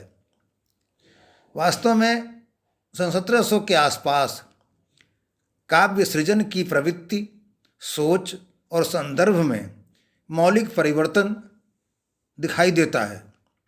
उस समय राजा अपना राज्य बचाने अथवा उसका विस्तार करने के लिए युद्ध में प्रवृत्त होते थे। उस समय के अधिकतर कवि राज्याश्रित हुआ करते थे, इसलिए अधिकतर रचनाएं राजाओं की शूरवीरता या राजकुमारियों के श्रृंगार वर्णन से संबंधित हैं। एक विशेष धारा जो प्रवाहमान पाई गई वह थी व्याकरण के अनुशासन में रस अलंकार से युक्त छंदबद्ध काव्य का सृजन। काव्य का सृजन बहुतायत में रीतिबद्ध होने के कारण इस काल को रीतिकाल कहा गया। जैसा कि मैंने पहले कहा कि उस समय कवि राज्याश्रित थे, तो उनकी रचनाएं राजा के यशोगान अथवा युद्ध में उनके द्वारा प्रदर्शित वीरता को अतिशयोक्ति का आडंबर देकर प्रस्तुत करने तक सीमित रहा। सीमित सोच के बावजूद रीति काव्य के अंतर्गत तत्कालीन कवियों ने मुक्तक, कविता, सवैया, दोहे लिखे। प्रमुख दरबारी कवियों में थे केशवदास ओरछा से, प्रताप सिंह चरखारी से, बिहारी जयपुर आमेर से, मतीराम बूंदी से, भूषण पन्ना से, भिखारी दास प्रतापगढ़ अवध से। इन सब का नाम लिया जा सकता है। कहा जाता है कि रीति काव्य का प्रारंभ करने वाले आचार्य केशवदास जी थे। वे संस्कृत के विद्वान थे। जैसा हम सब जानते हैं कि संस्कृत भाषा का सुस्थापित व्याकरण है, तो केशवदास जी ने जब हिंदी भाषा में सृजन किया तो उन्होंने व्याकरणनिष्ठ रचनाएं दी। इस युग के प्रतिनिधि कवियों में केशव बिहारी भूषण का नाम आता है। तदयुगीन कविता को कलात्मक मानदंडों के उत्कर्ष पर पहुंचाने के कारण रीतिकालीन कवि जहां एक ओर समादृत हुए, वहीं अपनी दरबारी सोच तथा संस्कारों की संकीर्णता के कारण आलोचना के पात्र भी रहे। यदि हम कहें कि रीति काव्य यौवनकालीन काव्य है तो अतिशयोक्ति नहीं होगी। विश्वनाथ प्रसाद मिश्र जी ने रीतिकालीन काव्य पर विस्तृत शोध किया है। उनकी दृष्टि में रीतिकाल को श्रृंगार काल कहा जाना चाहिए। उनके अनुसार रीति काव्य में दो धाराएं हैं, रीतिबद्ध और रीतिमुक्त। उन्होंने आगे माइक्रो लेवल पर भी वर्गीकरण किया है, परंतु समय सीमा को देखते हुए मैं अग्रतर वर्गीकरण की चर्चा करने से स्वयं को रोक रहा हूँ। रीति काव्य में श्रृंगार प्रधान रचनाओं की बहुतायत है। इसकी मूल प्रवृत्ति श्रृंगार है। श्रृंगारिक भावना कल्पना के चरम पर पहुँचने के बाद रीति काव्य में श्लीलता की सीमा रेखा का उल्लंघन भी मिलता है, परंतु यह नितांत स्वाभाविक भी है। रीति काव्य का साहित्यिक योगदान आज हमारी पूंजी है। रीति काव्य ने हिंदी साहित्य में काव्य कला और शब्द साधना की चेतना जगाई। रीति काव्य काव्य की कसौटी पर कसी हुई कविता है। इसने हिंदी के बहुत बड़े सरस सहृदय समाज का निर्माण किया। वाक सिद्ध कवियों के हाथों मजी, सवरी, लोचयुक्त, रसीली, ललित और व्यंजक काव्य भाषा का दर्शन रीति काव्य में होता है। रीति काव्य ने आज के साहित्य को अपार साहित्यिक संपदा दिया है। अंत में मैं पुनः विश्व हिंदी साहित्य सेवा संस्थान को इस ऐतिहासिक आयोजन के लिए साधुवाद देता हूँ। एक सफल सार्थक कार्यक्रम। इन्हीं शब्दों के साथ मैं अपनी बात समाप्त करता हूँ। जय हिंदी, जय भारत।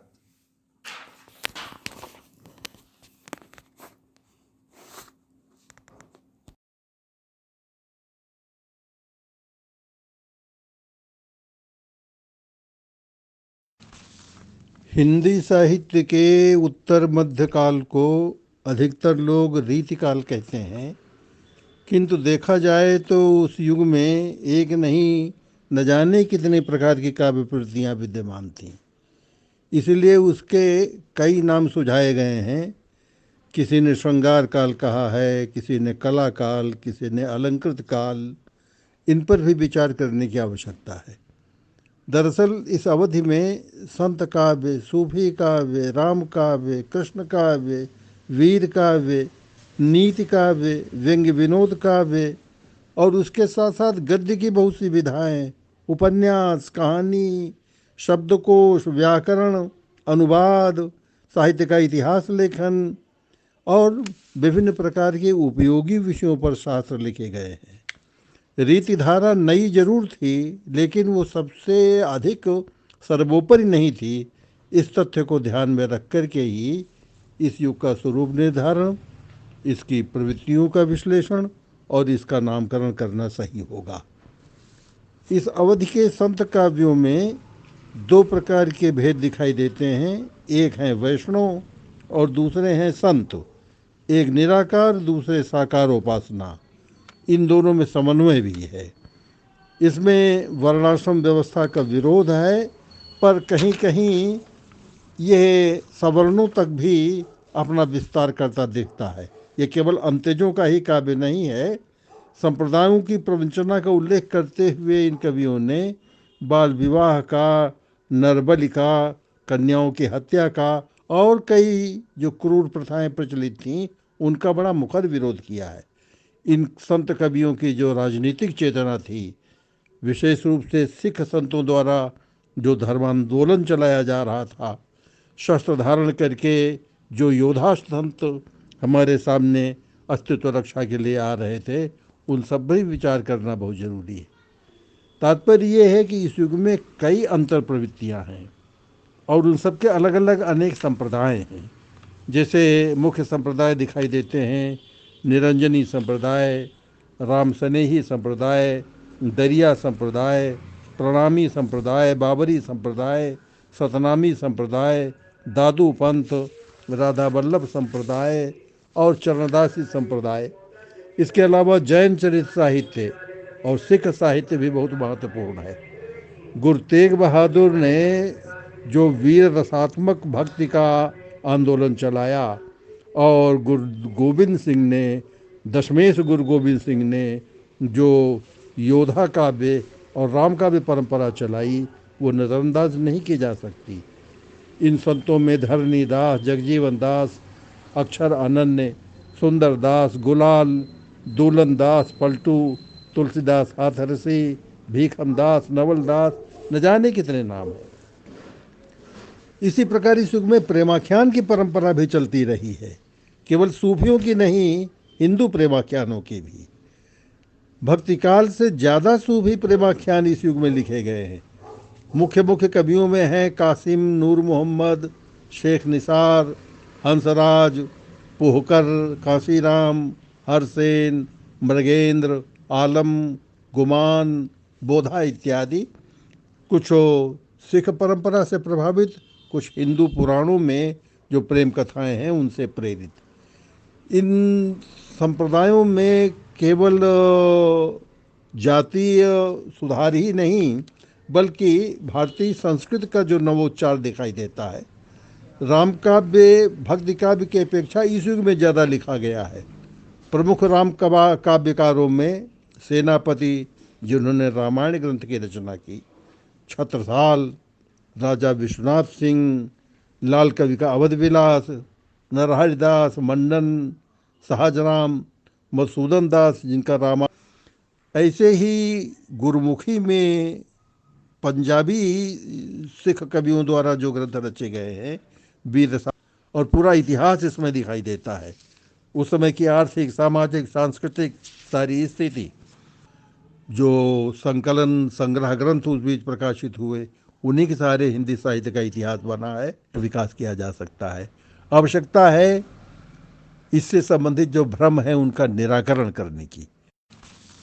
हिंदी साहित्य के उत्तर मध्य काल को अधिकतर लोग रीतिकाल कहते हैं, किंतु देखा जाए तो उस युग में एक नहीं न जाने कितने प्रकार की काव्य प्रवृत्तियाँ विद्यमान थीं। इसलिए उसके कई नाम सुझाए गए हैं। किसी ने श्रृंगार काल कहा है, किसी ने कला काल, किसी ने अलंकृत काल। इन पर भी विचार करने की आवश्यकता है। दरअसल इस अवधि में संत काव्य, सूफी काव्य, राम काव्य, कृष्ण काव्य, वीर काव्य, नीति काव्य, व्यंग्य विनोद काव्य और उसके साथ साथ गद्य की बहुत सी विधाएं, उपन्यास, कहानी, शब्दकोश, व्याकरण, अनुवाद, साहित्य का इतिहास लेखन और विभिन्न प्रकार के उपयोगी विषयों पर शास्त्र लिखे गए हैं। रीतिधारा नई जरूर थी, लेकिन वो सबसे अधिक सर्वोपरि नहीं थी। इस तथ्य को ध्यान में रख कर के ही इस युग का स्वरूप निर्धारण, इसकी प्रवृत्तियों का विश्लेषण और इसका नामकरण करना सही होगा। इस अवधि के संत काव्यों में दो प्रकार के भेद दिखाई देते हैं। एक हैं वैष्णव और दूसरे हैं संत। एक निराकार, दूसरे साकार उपासना। इन दोनों में समन्वय भी है। इसमें वर्णाश्रम व्यवस्था का विरोध है, पर कहीं कहीं यह सवर्णों तक भी अपना विस्तार करता दिखता है। ये केवल अंत्यजों का ही काव्य नहीं है। संप्रदायों की प्रवंचना का उल्लेख करते हुए इन कवियों ने बाल विवाह का, नरबलि का, कन्याओं की हत्या का और कई जो क्रूर प्रथाएं प्रचलित थीं उनका बड़ा मुखर विरोध किया है। इन संत कवियों की जो राजनीतिक चेतना थी, विशेष रूप से सिख संतों द्वारा जो धर्मांदोलन चलाया जा रहा था, शस्त्र धारण करके जो योद्धा संत हमारे सामने अस्तित्व रक्षा के लिए आ रहे थे, उन सब भी विचार करना बहुत जरूरी है। तात्पर्य ये है कि इस युग में कई अंतर प्रवृत्तियाँ हैं और उन सबके अलग अलग अनेक संप्रदाय हैं। जैसे मुख्य संप्रदाय दिखाई देते हैं निरंजनी संप्रदाय, राम स्नेही संप्रदाय, दरिया संप्रदाय, प्रणामी संप्रदाय, बाबरी संप्रदाय, सतनामी संप्रदाय, दादू पंथ, राधा वल्लभ संप्रदाय और चरणदासी संप्रदाय। इसके अलावा जैन चरित्र साहित्य और सिख साहित्य भी बहुत महत्वपूर्ण है। गुरु तेग बहादुर ने जो वीर रसात्मक भक्ति का आंदोलन चलाया और गुरु गोविंद सिंह ने, दशमेश गुरु गोविंद सिंह ने जो योद्धा काव्य और राम काव्य परंपरा चलाई, वो नज़रअंदाज नहीं की जा सकती। इन संतों में धरनी दास, जगजीवन दास, अक्षर अनन्य, सुंदर दास, गुलाल, दूलन दास, पलटू, तुलसीदास हाथरसी, भीखम दास, नवल दास, न जाने कितने नाम हैं। इसी प्रकार इस युग में प्रेमाख्यान की परंपरा भी चलती रही है। केवल सूफियों की नहीं, हिंदू प्रेमाख्यानों की भी। भक्तिकाल से ज़्यादा सूफी प्रेमाख्यान इस युग में लिखे गए हैं। मुख्य मुख्य कवियों में हैं कासिम, नूर मोहम्मद, शेख निसार, हंसराज, पोहकर, काशीराम, हरसेन, मृगेंद्र, आलम, गुमान, बोधा इत्यादि। कुछ सिख परंपरा से प्रभावित, कुछ हिंदू पुराणों में जो प्रेम कथाएं हैं उनसे प्रेरित। इन संप्रदायों में केवल जातीय सुधार ही नहीं, बल्कि भारतीय संस्कृति का जो नवोच्चार दिखाई देता है। राम काव्य भक्ति काव्य की अपेक्षा इस युग में ज़्यादा लिखा गया है। प्रमुख राम काव्यकारों में सेनापति, जिन्होंने रामायण ग्रंथ की रचना की, छत्रसाल, राजा विश्वनाथ सिंह, लाल कवि का अवध विलास, नरहरि दास, मंडन, सहजराम, मधुसूदन दास जिनका रामायण। ऐसे ही गुरुमुखी में पंजाबी सिख कवियों द्वारा जो ग्रंथ रचे गए हैं, वीर रसा, और पूरा इतिहास इसमें दिखाई देता है। उस समय की आर्थिक, सामाजिक, सांस्कृतिक सारी स्थिति, जो संकलन संग्रह ग्रंथ उस बीच प्रकाशित हुए, उन्हीं के सारे हिंदी साहित्य का इतिहास बना है, विकास किया जा सकता है। आवश्यकता है इससे संबंधित जो भ्रम है उनका निराकरण करने की।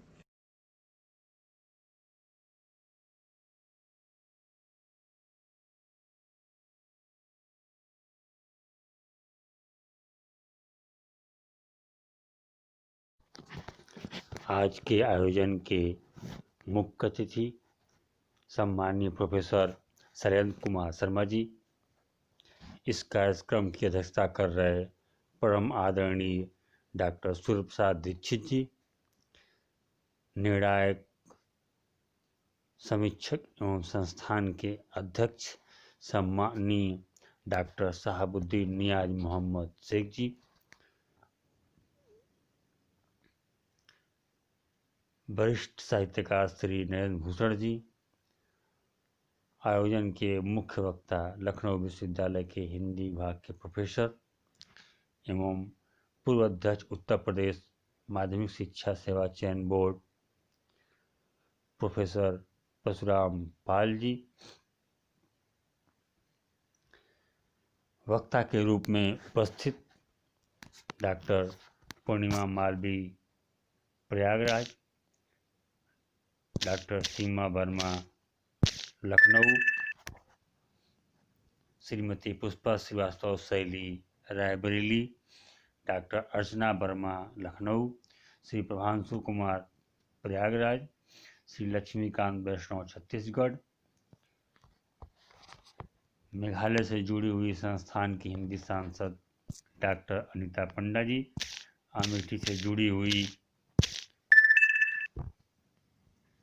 श्रीमती अर्चना कृष्ण पांडे जी, आप सभी का मैं संस्थान सचिव डॉक्टर गोकुलेश्वर कुमार द्विवेदी हार्दिक स्वागत, आभार एवं वंदन करते हुए इस आयोजन की संयोजिका लखनऊ से हिंदी सांसद एवं कुशल संचालिका श्रीमती वंदना श्रीवास्तव बान्या जी को धन्यवाद देता हूं कि उन्होंने अपने कर्मठता को जीवंत रखा है।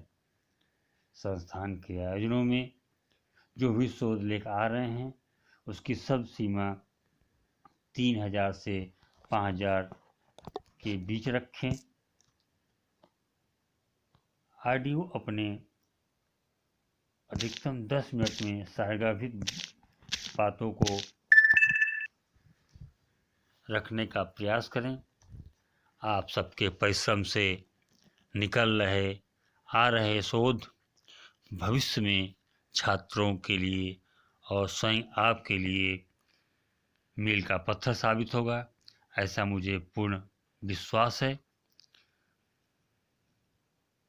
पुनः आप सभी को आभार प्रकट करते हुए अपनी वाणी को इस आयोजन के लिए विराम दे रहा हूँ। जय हिंद, जय हिंदी।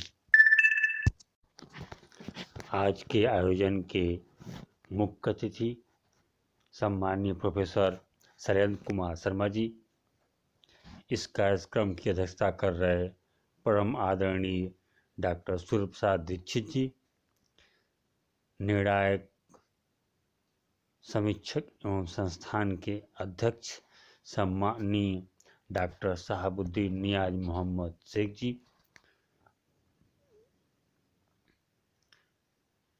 वरिष्ठ साहित्यकार श्री नरेंद्र भूषण जी, आयोजन के मुख्य वक्ता लखनऊ विश्वविद्यालय के हिंदी विभाग के प्रोफेसर एवं पूर्व अध्यक्ष उत्तर प्रदेश माध्यमिक शिक्षा सेवा चयन board professor Parshuram Pal ji,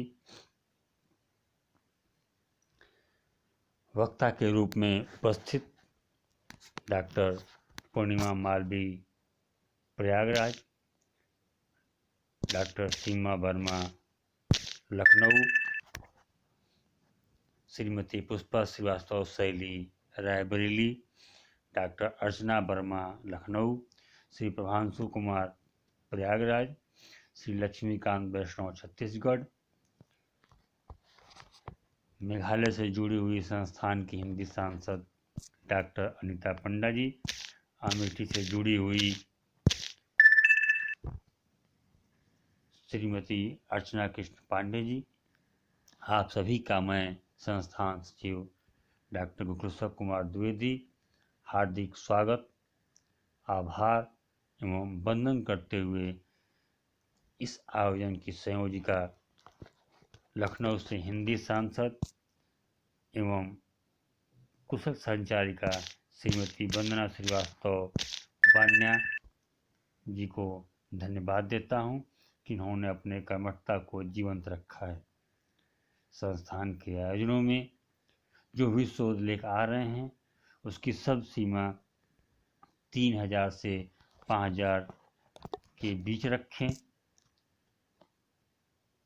audio अपने अधिकतम 10 मिनट में सारगार्भिक बातों को रखने का प्रयास करें। आप सबके परिश्रम से निकल रहे आ रहे शोध भविष्य में छात्रों के लिए और स्वयं आपके लिए मील का पत्थर साबित होगा, ऐसा मुझे पूर्ण विश्वास है। पुनः आप सभी को आभार प्रकट करते हुए अपनी वाणी को इस आयोजन के लिए विराम दे रहा हूँ। जय हिंद, जय हिंदी।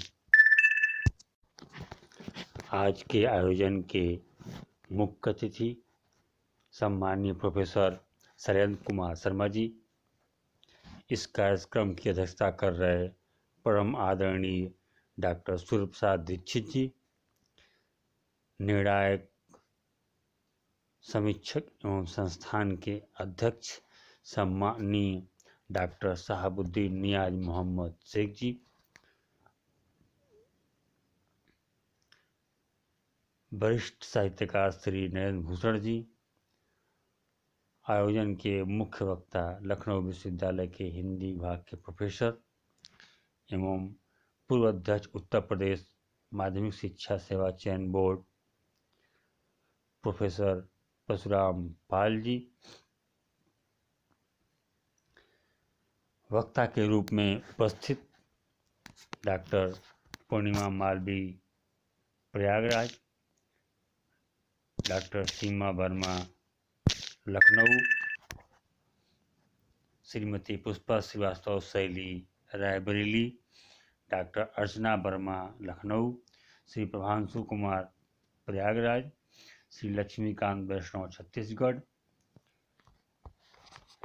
मेघालय से जुड़ी हुई संस्थान की हिंदी सांसद डॉक्टर अनीता पंडा जी, अमेठी से जुड़ी हुई श्रीमती अर्चना कृष्ण पांडे जी, आप सभी का मैं संस्थान सचिव डॉक्टर गुरुसव कुमार द्विवेदी हार्दिक स्वागत, आभार एवं वंदन करते हुए इस आयोजन की संयोजिका लखनऊ से हिंदी सांसद एवं कुशल संचारिका श्रीमती वंदना श्रीवास्तव बान्या जी को धन्यवाद देता हूं कि इन्होंने अपने कर्मठता को जीवंत रखा है। संस्थान के आयोजनों में जो भी शोध लेख आ रहे हैं उसकी सब सीमा 3000 से 5000 के बीच रखें। ऑडियो अपने अधिकतम 10 मिनट में सारगार्भिक बातों को रखने का प्रयास करें। आप सबके परिश्रम से निकल रहे आ रहे शोध भविष्य में छात्रों के लिए और स्वयं आपके लिए मील का पत्थर साबित होगा, ऐसा मुझे पूर्ण विश्वास है। पुनः आप सभी को आभार प्रकट करते हुए अपनी वाणी को इस आयोजन के लिए विराम दे रहा हूँ। जय हिंद, जय हिंदी।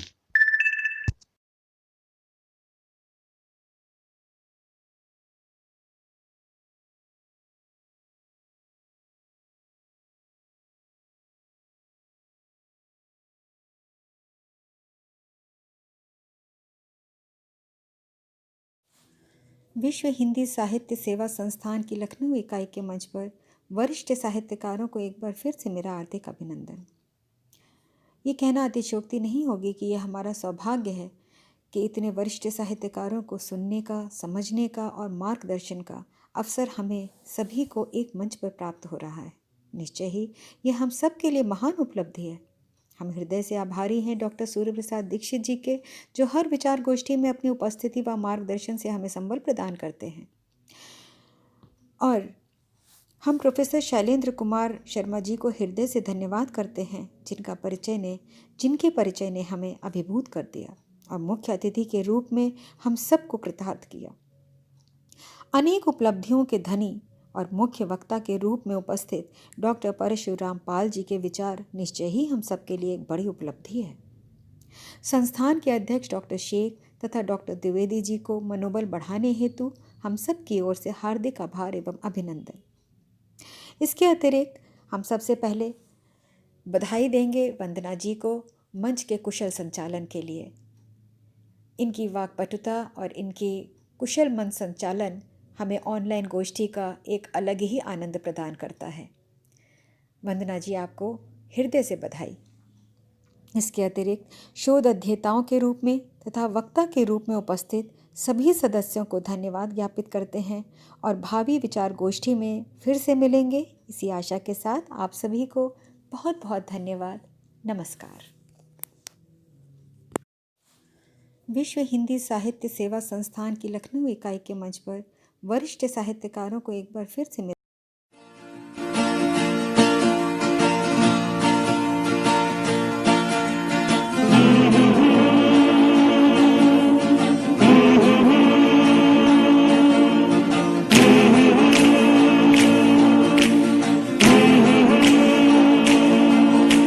सो गया ये जहां, सो गया आसमां, सो गया ये जहां, सो गया आसमां, सो गई है सारी मंजिलें, ओ सारी मंजिलें, सो गया है रास्ता, सो गया ये जहां, सो गया आसमां, सो गई है सारी मंजिलें, ओ सारी मंजिलें, सो गया है रास्ता।